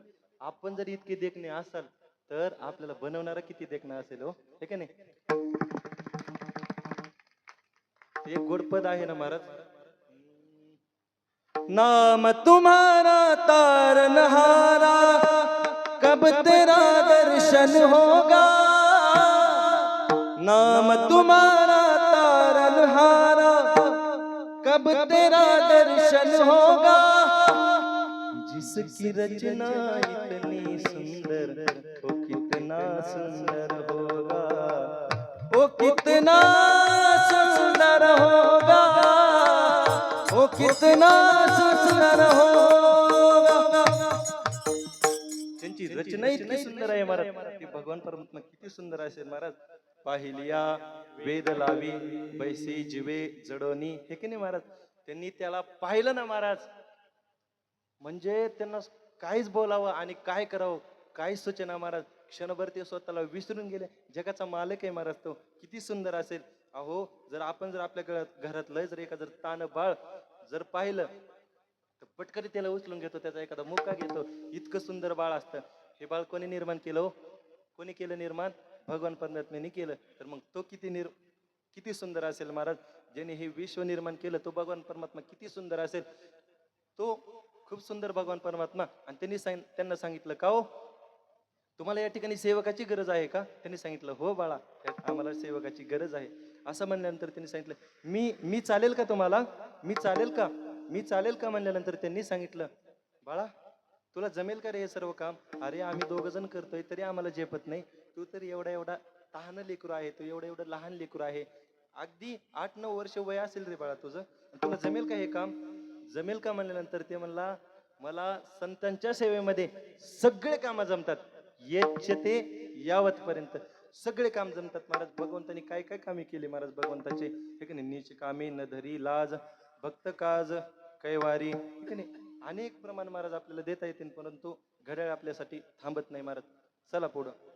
हा असं विचारल्यानंतर ठीक आहे बाळा ते जाऊ दे तुझं नाव काय आहे रे. त्यांनी नाव सांगितलं महाराज. भगवान परमात्म्याचं नावही खूप सुंदर होतं. त्या दृष्टांतामध्ये भगवान परमात्म्याचं नाव होतं अंतर्यामी. अंतर्यामी म्हणल्यानंतर खरंच तो अंतर्यामी आहे का रे. अरे आमच्या मनातील तुला कसं काय कळालं. तुकोबाराय म्हणतात न सांगता तुम्हा कळो येते अंतर विश्वी विश्वंबर परिहार चिन्ह लगे हे की नाही. अनेक प्रमाण या गोष्टीला देता येतील. या प्रमाणाला अनेक प्रमाण देता येतील हे की नाही. अशा पद्धतीने सांगितल्यानंतर ते चिमुकलं बाळ असणार महाराज एवढ्या हाताने एवढ्या पायाने सगळं काम करायचं महाराज. पटकन इकडे त्याने छान अशी भाजी बनवली. त्यांनी इकडे लगेच शिरा बनवला, या ठिकाणी लगेच भात बनवला, या ठिकाणी चपाती बनवली, एका ठिकाणी पोळ्या बनवल्या. इतका सुंदर स्वयंपाक केला आणि सर्व वारकऱ्यांना जीवही एकटाच वाढायचा महाराज. ते त्रिलोचन बाबांनी जर एखादं पात्र जर हातामध्ये घेतलं वाढण्यासाठी तर ते म्हण ठेवा ठेवा बाबाजी, तुम्ही नका करू, तुम्ही नका करू, मी आहे ना इथं. म्हणून महाराज बारक्या छोट्या छोट्या पावलांनी पटकन ते बाळ त्यांची सगळी कामं करायचं महाराज. सगळी कामं करत असताना ते एका दिवशी असं घडलं की बाळाने सांगितलं, माझं काय, तुम्ही हे जे जेवण करतो माझ्याच हाताचं मी खातो, त्याच्यामुळं माझं काय पोट भरत नाही. पण माझी इच्छा अशी आहे की माझ्या आई साहेबांनी मला जीव घातला पाहिजे. बघा, एवढा मोठा जगाचा मालक आहे, किती नवल आहे. नवल केवडे केवडे नकळे कानोबाचे कोडे. अगदी त्या दृष्टांताप्रमाणे भगवान परमात्मा आई साहेबांना म्हणजे त्रिलोचन बाबाजींच्या पत्नीला आई म्हणायला लागला आणि म्हणला, आई तूच तुझ्या हाताने स्वयंपाक कर आणि मला तुझ्याच हाताने 2 घास भरव. त्या आईलाही मातालाही खूप मोठा आनंद झाला महाराज. वात्सल्य प्रेम जागृत झालं, कारण त्यांच्या जीवनामध्ये पुत्ररत्न नव्हतं महाराज. ज्यांना पुत्र नसते त्यांना माहित असते ते काय असतं ते. आणि महाराज त्यांना खूप आनंद झाला, आनंद द्विगुणित झाला, अनावर झाला. म्हणजे त्यांना आता काय करावे कळेना. त्यांनी पटकन त्याला उचलून घेतलं, त्याचे 2-4 मुक्की घेतली. बाळा खाऊ घालेन ना मी तुला, करेन ना. पटकन महाराज करेन. तो म्हणला, आई मला जीव घालणं इतकं सोपं नाही म्हणे, कारण माझ्या एका एका रोमामध्ये अनंत ब्रह्मांड बसतात, इतका मी मोठा आहे म्हणे, इतका विशाल उदराचा आहे. आणि मग तू माझं पोट भरवणं इतकं सोबा आहे का? ते म्हणे, अरे तू दिसायला ते एवढा एवढा दिसतो, पण आजच्या महाराजांसारखा लईच मोठ्या मोठ्या गप्पा मारतो रे म्हणे. असं म्हणल्यानंतर महाराज तो म्हणला, हा तुला दिसायला एवढा एवढा दिसतो म्हणे मी, पण तुला कळल मी जेवल्यानंतर. ते आई साहेबांना वाटलं किती खायला, एवढं एवढं बालक आहे, किती खाईल. असं म्हणल्यानंतर त्यांनी एकदम वात्सल्य भावनेने सांगितलं, महाराज चल म्हणे मी तुला स्वयंपाक बनवून. आणि ते सर्व वारकरी जीवन निघून गेले आणि महाराज त्या आई साहेब स्वयंपाकाला लागल्या. स्वयंपाकाला लागल्यानंतर त्यांनी सुरुवातीलाच, आता आपण सर्व खेड्यातली मंडळी आहात, आपण कमीत कमी 10-15 चपात्या करतो सकाळी, कारण अतिथी कोणी कोणत्या वेळेला येईल काय सांगता येत नाही, म्हणून शिल्लक चपात्या करतो. शहरामध्ये ती पद्धत आहे. चिंटू तू किती खाणार रे, तू एक वर कोरभर खाणार का आणखी? मग ठीक आहे मी तेवढंच करते हा. असं तू आज चहा पेणार की इंटेल पेणार रे, असं कुठं चालतं हो? ह्याच्यामध्ये चालतं, शहरामध्ये चालतं महाराज. आपल्या खेड्यामध्ये ते आणखी आलेलं नाही महाराज. अशा पद्धतीने महाराज त्यांनी एक्स्ट्रा स्वयंपाक केला. बाबा म्हणतात आले, बाबांना अनुभव आला काय नो. बाबा तुम्हाला जर जेवायला नाही दिलं, गोइंग टू आश्रम, टेन्शन घ्यायचं नाही, आता इथं आश्रम झालेला आहे. असं काय तुम्ही मनावर घेऊ नका. तुम्हाला जर म्हणले ना, तुम्ही एक चपाती खाणार का 2 खाणार, तुम्ही म्हणायचं मी निवांत आश्रमात राहणार. विठ्ठल विठ्ठल विठ्ठल विठ्ठल. बर का. मग काय झालं, बसले भगवान परमात्मा जेवायला. त्यांनी सुरुवातीला शिरा संपवला, पुन्हा भाजी संपवली, पुन्हा केलेले डझनभर चपात्या संपवले महाराज. त्या आई साहेबांनी विचार केला, दिसाय तर एवढं एवढंच दिसतंय, पण खाते किती म्हणे, नेमकं याचं पोट आहे का अक्कल कोट आहे तेच मला मिळ लागणार म्हणे. काय राव म्हणे, इतकं खायचं असतं का? मग यांनी भगवान परमात्म्याने सांगितलं, होईन का तुमच्या? त्यांनी सांगितलं, हो होणार ना. ठीक आहे म्हणे, आता तुम्ही हो म्हणलेत, परंतु माझी तुम्हाला एक महत्वाची अट आहे. मी लय खातोय असं तुम्ही मला कधीच म्हणायचं नाही, आणि मी लय खातोय हे तुम्ही कोणाला दुसऱ्यालाही म्हणायचं नाही. आणि जर असं जर म्हणले तर मी त्या क्षणाला निघून जाईन तुम्हाला न सांगता. म्हणले आठ मान्य आहे आम्हाला. मान्य आहे म्हणल्यानंतर महाराज 1 महिन्याचा कालावधी गेला यांचा. असं सुरू दिवसभर जेवढा भगवान परमात्मा या वारकऱ्यांना स्वयंपाक बनवायचा, तेवढे ती बेचेरी भगवंताला बनवायचे महाराज. आता हे जे ब्राह्मण आहेत, कोण आपले महाराज त्रिलोचनजी महाराज, महाराजांची रात्री भगवान परमात्मा सेवा करायची, त्यांना तेल लावायचे, पायाला मालिश करायचे. अरे महाराजांचे गाल सफरचंदासारखे झाले महाराज. आणि आईसाहेब गेले ना वाळून माझ्यासारख्या. मग वाळून गेल्यानंतर महाराज ते शेजारच्या ठकोबाईकडे गेली. ठकोबाई म्हणले, का ग म्हणे जनाबाई, लईच वाळली म्हणे तू. वाळली म्हणल्यानंतर ती म्हणले, काय बया माझं दुःख कोण समजून घेते, मला का कोणी का वाली. आता तुम्हाला माहिती आहे महाराज वगैरे वगैरे सगळं हे की नाही. महाराज सांगायला लागली महाराज ती घराणं. ते म्हणले, काय ग ठकोबाई सांग ना मला, काय मी तुझी एवढी जीवाभावाची एकुलती एक मैत्रीण आहे. मी तुझी गाडी तुझी गाडी मी सगळ्या गावामध्ये लावते, अशी मी तुझी जीवाभावाची मैत्रीण आहे, तू मला नाही का ग सांगणार. असं म्हणल्यानंतर महाराज ठकोबाईला जनाबाई सांगायला प्रविष्ट झाले महाराज. म्हणजे सांगायला लागले, सांगते म्हणे मी तुला काय झालं ते.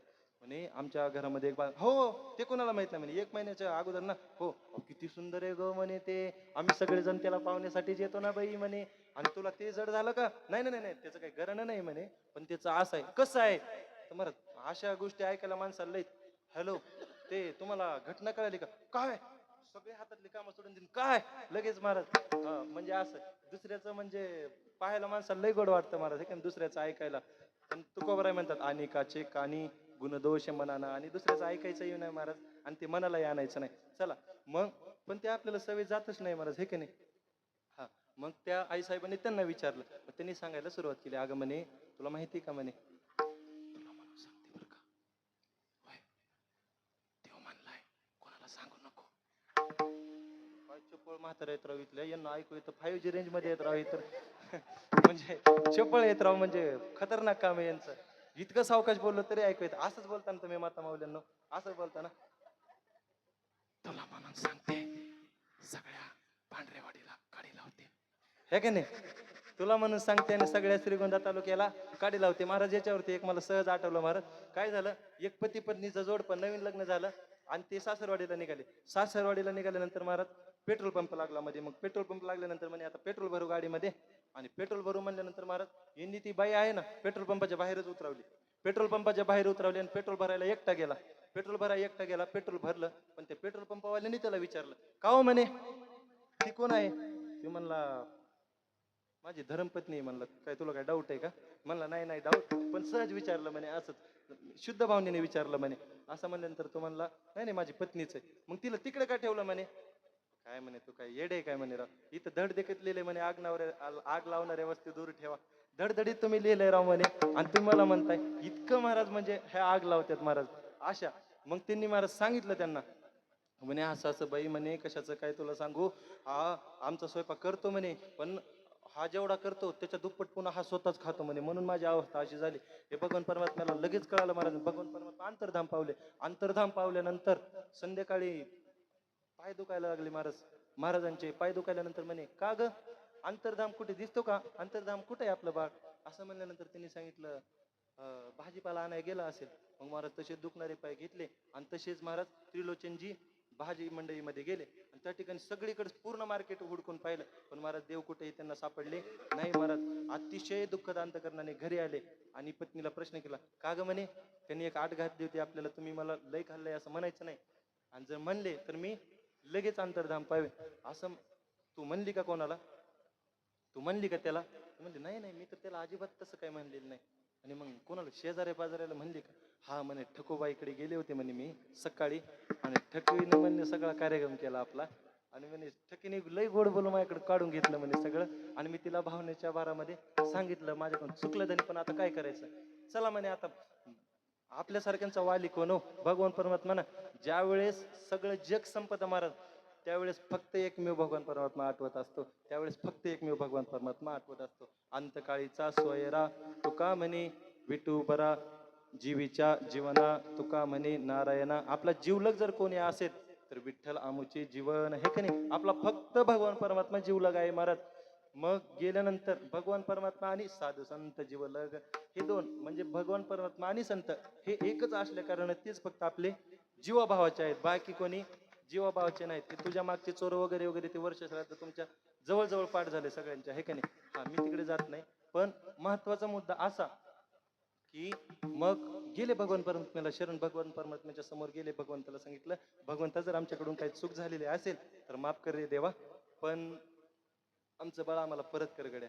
एकतर तू आमच्या जीवनामध्ये आम्हाला कुठल्याही प्रकारचं पुत्ररत्न दिलं नाही, तरीही आम्ही उदास नाही झालो भगवंता, परंतु कर्मधर्म संयोगाने आमच्या पूर्व पुण्याने वारकऱ्याची सेवा करण्यासाठी आणि आमच्या निष्कामतेला प्रसन्न होऊन भगवंताने एक बालक पाठवलं. तेही भगवंता आमच्याकडून तू हिरावून नेलं. काहीतरी आमच्यावरती कृपा कर म्हणायला लागले, आणि महाराज मोठ्या मोठ्याने आक्रोश करायला लागले. भगवंताला यांचा आक्रोश सहन झाला नाही महाराज. भगवान परमात्मा लगेच प्रगट झाले आणि भगवान परमात्म्याने सांगितलं, बाबा तुम्ही का रडता, बाबा तुम्ही का रडता. असं त्या त्रिलोचन बाबांनी त्या बालकाचा आवाज ऐकला महाराज, आणि त्यांचं मन भरून आलं. त्यांनी पाठीमागं पाहिलं, कुठे म्हणे माझं बाळ, कुठे माझं बाळ. त्यांनी सांगितलं पाठीमागे नाही, इकडं पहा म्हणे मी पुढे. ज्यावेळेस पुढं पाहिलं महाराज त्यावेळेस सुंदर ते ध्यान उभी विटेवरी कर कटेवरी ठेवून या भगवान परमात्म्याच्या सगुण रूपाचं त्यांना दर्शन झालं आणि महाराज त्यांचं जीवन कृतार्थ झालं. याच्यातून सांगायचा मतित अर्थ एकच की सेवा कशी केली पाहिजे हो आपण तर भगवान परमात्म्यासारखी सेवा केली पाहिजे. एकनिष्ठ भावनेने संतांची सेवा केली पाहिजे आणि अशी जर आपण जर आपल्या जीवनामध्ये जर सेवा केली तर हेची विष्णूची महापूजा.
गोड चाल म्हणली बाबांनी हेची विष्णूची महापूजा अनुभव नाही तुझा.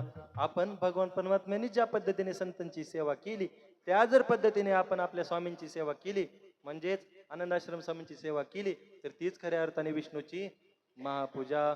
पुढं शिष्याने जर गुरुची एकनिष्ठ भावनेने जर सेवा केली तर तीच विष्णूची काय आहे महापूजा आहे. महाराज एकनिष्ठ भावनेने सेवा केली तरच ती सेवा फळदायी होते, नाही तर त्याच्यामध्ये जर अप्रामाणिकता जर असेल तर ते गुरुपर्यंत पोहोचत नाही. महाराज एक याच्यावरती जुने महाराज लोक खूप गोड दृष्टांत सांगतात.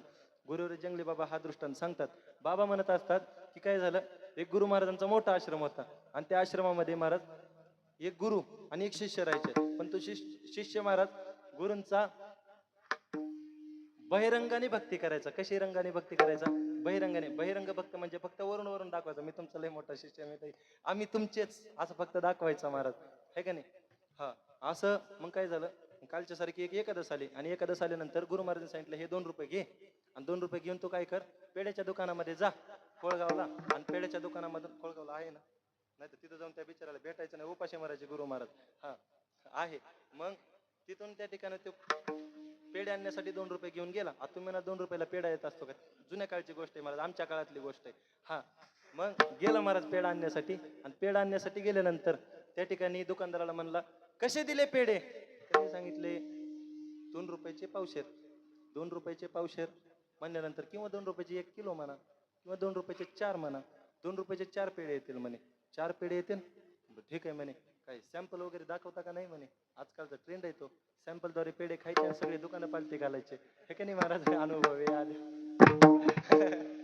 नाही हो, माझ्याकडे बघू नका तसं. मी जर पेढे खाल्ले असते तर असा असतो का मी? बरं का, विनोदाचा भाग सोडा, कारण मी खूप प्रामाणिक माणूस आहे. हा अशा पद्धतीने गुरुजींना माहित आहे मी किती प्रामाणिक आहे ते. अशा पद्धतीने मग काय झालं, ताई आल्यात, जास्त बोलायला नको, हे का नाही. आदिशक्ती मुक्ताबाई, हे का नाही. त्यामुळं ताईच्या समोर आम्ही, गुरुजींच्या समोर काही चालतं मला. आमच्यात उलट आहे. आता आई वडिलांच्या मध्ये कसं असतं, जर वडिलांनी जर जोडलं तर आपण पळत कोणाकडे जातो? शरणांगती आईकडे, आई वाचवती. पण आमचं उलट आहे, आम्हाला ताई जेव्हा बघन तेव्हा जोडतात, पण कृपाही तेवढीच करतात महाराज. ते म्हणजे स्पष्ट वक्ता सुखी भव. जो माणूस तोंडावरती स्पष्ट बोलतो आणि तुमचे दोष दाखवून देतो तो जीवनामध्ये तुमच्या जीवनाचा शिल्पकार असतो आणि तुमच्या जीवनामध्ये सर्वश्रेष्ठ असतो महाराज. जसं संत महात्म्यांनी जशाच तसे आपले दोष दाखवून दिले तसे आमच्या ताई. परंतु काही काही माणसं असेही असतात महाराज, काय भारी कीर्तन केलं महाराज, काय भारी कीर्तन केलं महाराज, काय भारी कीर्तन केलं महाराज, आणि महाराज थोडेसे पुढे निघून गेले. एवढं तर होतं. त्याला काय अक्कल आहे? म्हणजे महाराज अशी लोक भेटतात महाराज, बरोबर आहे का नाही? हा, काय सांगत होतो मी, तो पेढे आणायला गेला, आपल्याकडे वेळ संपलेला आहे आपला, पण एक 5 मिनिटामध्ये सेवा संपन्न करतो. पेढा आणण्यासाठी गेला महाराज शिष्य, पेढा आणण्यासाठी गेल्यानंतर त्यांना विचारलं कसे दिले पेढे, त्यांनी सांगितलं 2 रुपयाचे 4 पेढे. 4 पेढे म्हणल्यानंतर बरोबर ठीक आहे म्हणे, सॅम्पल दाखवा ना. सॅम्पल दाखवा म्हणल्यानंतर महाराज त्यांनी एक पेढा घेतला त्या दुकानदाराने आणि याच्या हातामध्ये दिला. याच्या हातामध्ये दिला, त्यांनी एक पेढा खाल्ला. एक पेढा खाल्ल्यानंतर सांगितलं म्हणे द्या 2 रुपयाची पेढी, एकदम क्वालिटी पेढा आहे असं म्हणल्यानंतर महाराज त्यांनी काय केलं, आता दुकानदार व्यवहारच, त्यांनी महाराज 3 पेढे घेतले, एका पुडीमध्ये बांधले आणि याच्या हातामध्ये दिले. यांनी महाराज त्या दुकानदाराकडे पाहिलं म्हणे, धोतर घातलं म्हणून काय येडा समजतो का म्हणे, हा आम्हाला काही व्यवहार कळत नाही का म्हणे, आम्ही फक्त विमानामध्ये फिरायचे राहिलोय म्हणे, नाही तर तुम्ही काय आम्हाला येडे समजता का म्हणे, हे की नाही? विमानाचे उगा अपघात होतात म्हणून आम्ही घेत नाही महाराज, नाही तर बुक केलेलं कॅन्सल केलं महाराज आम्ही, बरोबर आहे का नाही? हा, असा विषय महाराज. हा, काय झालं? हा, पेढे पेढे महाराज त्यांनी 3 घेतले. त्यांनी सांगितलं हो महाराज तसं काय नाही म्हणे, तुम्हाला आम्ही काय बावळट टुवळट म्हणत नाही म्हणे, पण त्याचा विषय असा आहे 2 रुपयाचे खरे नाही म्हणे, किती पेढे येतात? 4 पेढे येतात, त्याच्यातलं तुम्ही एक खाल्ला, खाली उरले किती? तू म्हणला 3, मग 3च दिले ना राव म्हणला. ते म्हणे हा बरोबर आहे, सॉरी म्हणला. निघाला महाराज. वापस निघाल्यानंतर त्याच्या मध्येच मनामध्ये एक विचार आला म्हणे, 3 तिघाड आणि काम बिघाड म्हणला. ही 3 आणि 3 म्हणला, आपले गुरु महाराज खूप कृपाळू आहेत म्हणला, त्यांना वाटण्यासाठी लई त्रास होईल म्हणला. गुरुला त्रास देणं एका शिष्याला माझ्यासारख्या प्रामाणिक शोभत नाही म्हणल्यानंतर त्यांनी महाराज एक युक्तिवाद केला, त्याच्यातला एक पेढा घेतला आणि खाऊन टाकला. खाल्ल्यानंतर महाराज तो आश्रमाच्या दिशेने गेला आणि आश्रमाच्या गेटमध्ये गेल्यानंतर त्याच्या मनामध्ये आणखी एक प्रश्न निर्माण झाला. म्हणे माझे गुरु महाराज खूप दयाळू आहे, ते आता मी या ठिकाणी जाणार, गुरु महाराजांना हे 2 पेढे देणार, पण ते याच्यातला एक पेढा मला दिल्याशिवाय ते खाणार नाही. मग तिथं जाऊन खाल्ला काय आणि इथं खाल्ला काय, एकच म्हणलं महाराज. त्याच्यातला एक पेढा घेतला, खाऊन टाकला. खाऊन टाकल्यानंतर उरले किती हो? लय व्यवहाराला विचारायचं मी श्रीगोंदा आहे की नाही, हा व्यवहारिक माणसं. असं म्हणल्यानंतर महाराज निघाला पुढं, गुरु महाराजांजवळ गेला. गुरु महाराजांच्या समोर ते एक पेढा ठेवला. ठेवल्यानंतर गुरु महाराजांनी विचारलं, का रे पेढे आणले का? म्हणे हो महाराज. कुठे आहेत? हे काय का रे म्हणे, गेले एकादशीला तर 2 रुपयाचे 4 पेढे आले होते आणि एवढा खवा कधीपासून महाग झाला म्हणे, चल आपण मोर्चे काढू. ते म्हणले महाराज मोर्चे फिरचे काय काढू नका, त्याचं झालं असं. कसं त्याचं आव कसं झालं काय सांग नेमकं? कारण महाराज एकादशी दिवशी, एकादश कशी ओळखायची तुम्हाला एक सोपं गणित सांगतो त्याचं. ज्या दिवशी तुम्हाला कडकडून भूक लागेल त्या दिवशी समजून घ्यायचं एकादश आहे महाराज. गुरु महाराज फुल लाल बुन झालेले महाराज, रागाने भुकीने व्याकुळ झालेले. त्यांना राग आला. ते म्हणे कुठे आहे म्हणे पेढे बाकीचे 3? त्याने म्हणे महाराज त्याचं असं झालं. कसं झालं? ते म्हणे नमुन्यावर एक खाल्ला. ते म्हणे बर उरलेले 3? ते म्हणे 3 तिकडं काम बिघडा म्हणून एक खाल्ला. ते म्हणे मग उरलेले 2? ते म्हणे तुम्ही कृपाळू आहेत, मला इथं आल्यावर देणारच आहेत, तिथं खाल्ला काय इथं खाल्ला काय म्हणून खाल्ला एक, उरलेला एक. म्हणजे हे काय तुमच्या समोर? मूर्खा, मला न विचारता तो 3 पेढे खाल्लेच कसे असं म्हणल्यानंतर महाराज त्यांनी समोरचा पेढा घेतला आणि तोंडामध्ये टाकला. म्हणले हे अशी जर गुरुभक्ती जर केली तर कधी गुरु महाराजांचा आशीर्वाद मिळायचा आणि कधी विष्णूची महापूजा व्हायची. गुरुभक्ती कशी केली पाहिजे हे सांगण्यासाठी मी पुन्हा येईन, मी पुन्हा येईन, मी पुन्हा येईन. विठोबा रखुमाई, विठोबा रखुमाई, विठोबा रखुमाई, विठोबा रखुमाई, विठोबा रखुमाई, विठोबा रखुमाई, विठोबा रखुमाई, विठोबा रखुमाई, विठोबा रखुमाई, विठोबा रखुमाई, विठोबा रखुमाई, विठोबा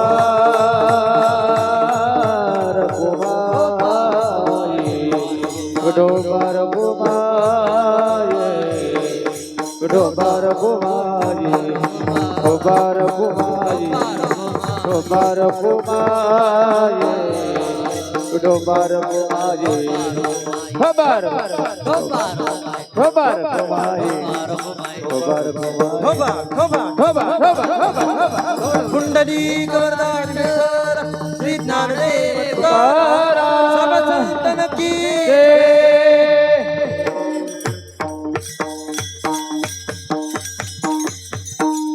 स्वामी का काज गुरु भक्ती पितृवचन सेवापती हेची विष्णूची महापूजा अनुभव नाही तुझा सत्य बोले मुखे दुखवे अनेकाच्या दुःखे हेची विष्णूची महापूजा अनुभव नाही तुझा निश्चयाचे बळ तुका म्हणे तिची फळ हेची विष्णूची महापूजा अनुभव नाही तुझा. मग अशी मी एक वाक्य बोललो होतो की तुकोबार आहे. आपण पहिल्या चरणाचा तर अर्थ आपल्याला सरळ सरळ शब्दशः समजलेलाच आहे. स्वामी काज म्हणजे नौकराने मालकाची सेवा करायची, रंकाने राजाची सेवा करायची. कशी करायची तर आपल्या स्वामींची आपण एकनिष्ठ भावनेने सेवा करायची, म्हणजेच आपल्या जीवनामध्ये विष्णूची महापूजा. मुलाने आईवडिलांची सेवा करायची, पत्नीने पतिव्रत राहायचं आणि पतीनेही पत्नीव्रत राहायचं. हीच खऱ्या अर्थाने म्हणजे याचा अर्थ असा नाही महाराज की तुकोबारांची आता माझ्याकडे वेळ नाहीये, कारण तुकोबारा असंही म्हणतात गुरु शिष्यपण हे तो आधम लक्षण. म्हणजे गुरु शिष्यपण जरी असन हे सुद्धा आधम लक्षण आहे. कधी जर गुरुनेही जर एखाद्या शिष्याचा जर पिळवणूक केली, आजकाल हे प्रकार खूप वाढलेले आहेत आपल्याला, म्हणजे खूप पाहायला मिळतात की गुरुच शिष्याची पिळवणूक करतात महाराज. आजकाल तेच म्हणजे खूप खूप बरे म्हणजे कलियुगाचा काय प्रसार म्हणावा तो तो प्रकार बऱ्याच ठिकाणी वाढलेला आहे. असं जर होत असेल तर ते अधम लक्षण आहे म्हणतात तुकोबार आहे. असं पण नाही महाराज. आणि एखादी पत्नी लय चांगली आहे महाराज, तिला रोज पतीचं दर्शन घ्यायचंय, पण याचे चरण जर सापडत नसतील त्याला काय उपयोग आहे महाराज? काय उपयोग आहे सांगा ना. चरण जर सापडत नसतील अशा पतीची सेवा करून तरी काय उपयोग आहे का? केली पाहिजे, परंतु ती सेवा करणं म्हणजे भक्ती चौकटीने शिवळावरील पोळी, त्यापेक्षा भगवंताचं नामस्मरण केलेलं बरं. म्हणून तिसऱ्या चरणामध्ये तुकोबार आहे याच्यापेक्षा सोपी भक्ती सांगतात. सगळे सोपी भक्ती. आपण सगळे नोकर मंडळी आहात. कोणाचे नोकर? स्वामींचे नोकर आहात. मग आपण स्वामींची सेवा करायची, नाही जमली तर आपल्या गुरूंची सेवा करायची, तेही नाही जमली तर आपल्या पत्नी सोबत व्यवस्थित राहायचं. कसं राहायचं तर पत्नीव्रता, माझी पत्नी म्हणजेच सर्वस्व असं राहा नाही. आणि पत्नीनेही त्यांच्यासोबत तसंच राहा असं करा. नाही हेही नाही पटलं तर आईवडिलांची सेवा करा. बरं आईवडीलही सेवा तुमची घेत नसतील किंवा ते तुमची सेवा करण्याला पात्र नसतील, कारण महाराज काय काय मुलांचं दुर्दैव असतो की त्यांचा बाप दारोडा असतो. बरेच म्हणजे याच्यामध्ये त्रुटी आहेत हे का नाही. आता तितक्या खोलमध्ये जायला वेळ नाही आपल्याला. हा तर तसं जर असेल तर तुकोबार म्हणतात तुम्ही सगळ्यात सोपी भक्ती करा. कोणती भक्ती करा तर सत्य बोले मुखे, मुखाने फक्त सत्य बोला. मुखाने सत्य बोलणं म्हणजे हेची विष्णूची महापूजा. आता मी म्हणलो होतो मगाशी तुम्हाला की सत्य बोलणं म्हणजे काय बोलणं, तर सत्य सत्य सत्य म्हणजे काय नेमकं तर या जगामध्ये सत्य म्हणजे एकमेव असं आहे ते म्हणजे भगवंताचं नाम. मुखाने सतत आपल्या भगवंताचं नामस्मरण करणं हेच खऱ्या अर्थाने सत्य आहे. मग भगवंताचं नामस्मरण केल्यानंतर आमच्या जीवनामध्ये महाराज फायदा काय होतो महाराज? तीच विष्णूची महापूजा होते. बरं विष्णूची महापूजा होते, भगवंताचं नामस्मरण होतं, भगवंताचं नामस्मरण केलं आम्ही, विष्णूची महापूजा केली, याच्याने आमच्या जीवनामध्ये फळप्राप्ती काय होते तर त्याच्याने आपल्याला पुण्य प्राप्त होतं महाराज. आता पुण्य म्हणजे काय हो नेमकं तर सुख. सुख या नावाचा अर्थ सर्व सुखाचे आगर. सुखाचे म्हणजे पुण्याचे आगर बाप रखुमा देवीवर हे का नाही. म्हणजे सुख प्राप्त होतं. आपण सरळ सरळ जर व्यवहारामध्ये एखाद्याचा जर ऍक्सिडेंट झाला, आपण जर त्याला जर म्हणलो का रे बाळा तुझं तर लायसन आहे, तू इतकी सुंदर गाडी चालवतो आणि तू कस काय पडला गड्या, तू पडणं आम्हाला असंभव वाटतं, खरंच नाही वाटत, तर तो म्हणतो महाराज माझं गेल्या जन्मीचं पाप आडवा आलो म्हणून मी पडलो. म्हणतो की नाही? बरोबर आहे का नाही? आणि जर आपण जर एखाद्याला म्हणलं का रे बाळा तू लय कमी दिवसामध्ये प्रगती केली, तर तो आपल्याला काय म्हणतो? काय नाही हो, माझ्या आई वडिलांची पुण्य आहे. म्हणजे चांगलं होण्यासाठी आपल्याला संसारामध्ये सुख मिळण्यासाठी आपल्याकडे काय पाहिजे? पुण्य पाहिजे. आणि आपल्याला संसारामध्ये दुःख मिळण्यासाठी आपल्याकडे काय पाहिजे? पाप पाहिजे. मग तुम्हाला दुःख भोगायचंय का सुख भोगायचंय हे तुमचं तुम्ही ठरवा. मग तुम्हाला जर सुख जर भोगायचं असेल तर तुम्हाला पुण्यच कमावं लागेल. आणि ते पुण्य कशाने मिळतं तर नामस्मरणाने मिळतं. आणि ते नामस्मरण कसं आहे? सत्य साच खरे नाम विठोबाचे बरे. आणि तेच नामस्मरण आपण घेतलं पाहिजे. तुकोबार तिसऱ्या चरणात सांगतात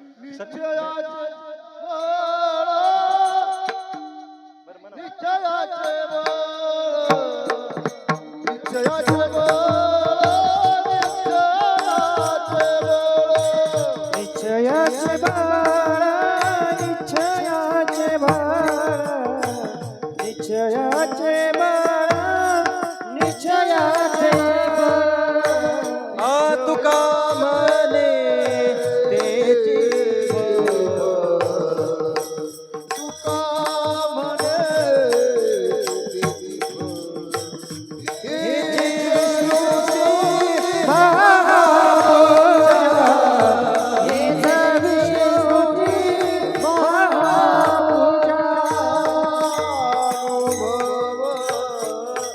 नाही तुझ्या अनुभव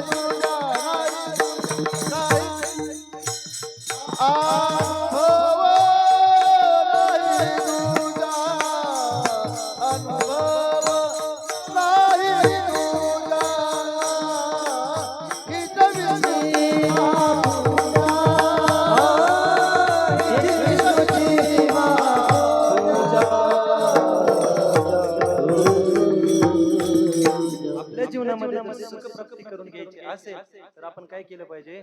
पुण्य प्राप्त केलं पाहिजे. आणि पुण्य कशाने भेटतं? संतांच्या आणि भगवंताच्या नामस्मरणाने भेटतं. म्हणून गुरुजींनी हा संकल्प डोक्यामध्ये घेऊन, डोळ्यासमोर घेऊन हा 1 कोटी नामजपाचा संकल्प या ठिकाणी केलेला आहे महाराज. आणि त्या 1 कोटी नामस्मरणातील आज किती झालेले आहेत महाराज? हा? हा? हा, 40 लाख नामजप या ठिकाणी 4थ्या दिवशी पूर्ण झालेला आहे. आज आपल्याला त्याच्यामध्ये आणखी किती करायचं आहे? आज आज क्वांटिटी किती? हा, तुम्ही जोपर्यंत म्हणत नाही तोपर्यंत आपण आवर्तन घेऊ. कारण आजचं स्टेज कोणाकडे? माझ्याकडे. आणि मी तुमचं लेकरू आहे. मग मी जे तुम्हाला सांगेल ते तुम्हाला ऐकावंच लागेल महाराज. आणि मी तुम्हाला काय सांगणार आहे? ज्याच्यानी तुमच्या जीवनामध्ये सुख प्राप्त होईल हेच तुम्हाला मी सांगणार आहे खऱ्या अर्थाने. आणि त्याचे दाखले पण तुम्हाला मी दिले.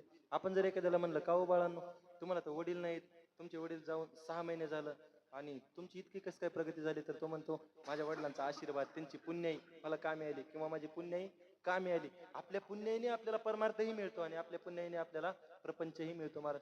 तुमचं जर सगळ्यांचं जर कल्याण व्हावं अशी जर इच्छा असेल तर आता आम्ही या ठिकाणी जप करणार आहोत. त्याच्यामध्ये एकनिष्ठ भावनेने जप करा. तन मन धनाने या सप्त्याला सहकार्य करा. कारण हा एकट्याचा खेळ नाही महाराज. गुरुजी जरी म्हणत असतील तो त्यांच्या मनाचा मोठेपणा आहे की कोणी काही सहकार्य करू नका. ती भूमिका कोणती आहे महाराज? तर कोणी कोणाला त्रास करून घेऊ नका. कारण आपल्यातलीच काही जीवाभावाची लोक उद्या आपल्यालाच म्हणतात महाराज महाराजांनी ना आमच्या जीवावरती सप्ताह केला. हा विषय नको व्हायला म्हणून आम्ही काय म्हणतो की साध्या पद्धतीने आपण करू. पण याचा अर्थ असा नाही महाराज, हे सर्व ज्या गोष्टी आहेत याच्यासाठी सगळ्या पद्धतीने सक्षम व्हावं लागतं आपण. त्याच्यामुळं आम्ही तुम्हाला विनंती करतो की तुम्ही फुल नाही फुलाची पाकळी सप्ताहासाठी काहीतरी मदत करा. आणि त्याच्या रूपामध्ये तुम्ही जर या ठिकाणी 10 रुपये दिले तर स्वामी तुम्हाला निश्चित रूपाने 100 रुपये दिल्याशिवाय राहणार नाही. कारण ज्ञानोबाराय म्हणतात तपे विन दैवत दिल्या विन प्राप्त गुजे विन हित कोण सांगे. गुरुजी जरी म्हणत असतील की बाळांनो आपल्याला कोणाचीही देणगी स्वीकारायची नाही, परंतु आम्हाला माहिती आहे की गुरुजींच्या पाठीमागे काय खर्च आहे. आणि आपण एका बोटाची ताकद आणि 5 बोटाची ताकद तुम्हाला माहिती आहे महाराज. आपण जर सर्वांनी होऊन जर ह्या कार्याला जर आपण जर आपलं योगदान जर दिलं, कोणी शारीरिक द्या, कोणी कोणी कोणी कायिक द्या, कोणी वाचिक द्या, कोणी मानसिक द्या, कोणी धनाने द्या महाराज. हे का नाही? जशी ज्यांची कुवत आहे, जशी त्यांची अवस्था त्या पद्धतीने द्या महाराज. परंतु निश्चित या कार्याला तुम्ही जर मदत केली तर हे कार्य ज्या दिवशी एवढेसे रोप लावले धरून त्याचा वेलू गेला गगनावरे, ज्यावेळेस या ठिकाणी घडून इथले कीर्तनकार पूर्ण जगभर आपलं नाव प्रसिद्ध करतील, त्यावेळेस महाराज आम्ही निश्चित रूपाने सांगू की आम्हाला गुटेवाडी असेल किंवा देववाडी असेल किंवा सुरेगाव असेल, आपली पांढरीवाडी असेल आणि या श्रीगोंदा तालुक्यातील पंचकृषी जी आहे ही स्वामींची पंचकृषी, हे की नाही महाराज? सद्गुरु जोग महाराज नगर या नगरला जे सहकार्य करणारे जे लोक आहेत ते लोकांनी महाराज आम्हाला मोठं केलं, किंवा त्या लोकांनी ही संस्था निर्माण केलं, त्या लोकांचं हे संस्थान आहे असं आम्ही अभिमानाने सर्व महाराष्ट्रामध्ये सांगू. एवढंच बोलतो आणि झालेली सेवा गुरुजींच्या चरणारविंदी अर्पण करतो. बोलण्याच्या योगामध्ये माझ्या वयापेक्षा जास्त, ज्ञानापेक्षा जास्त एखादा जर शब्द केलेला असेल तर तुमचं लेकरू म्हणून माफ करा. बाळक बापाचे ताटे रिगे आणि बापा त्याची जीवू लागे की तो संतोषलेनी वेगे मुखची ओढवी. जसं एखादे वडील एखाद्या बालकाला ताटामध्ये घेऊन जेवतात आणि जेवत असताना ते बारक इवलेवल्या हाताने ते बारक बाळ त्यांच्या वडिलांना घास भरवतं, तसं मी तुम्हाला घास भरवण्याचा प्रयत्न केला, तुम्ही तो गोड करून घ्यावा अशी तुमच्याही चरणी प्रार्थना करतो. आणि झालेली सेवा तुमच्या सर्व आई वडिलांच्या, गुरुजींच्या, ताईंच्या, अक्कांच्या चरणावरती समर्पित करून सेवेला याच ठिकाणी पूर्ण विराम. ज्ञानेश्वर माऊली ज्ञानराज माऊली तुकाराम, ज्ञानेश्वर माऊली ज्ञानराज माऊली तुकाराम, ज्ञानेश्वर माऊली ज्ञानराज माऊली तुकाराम, ज्ञानेश्वर माऊली ज्ञानराज माऊली विठ्ठल जय जय विठ्ठल.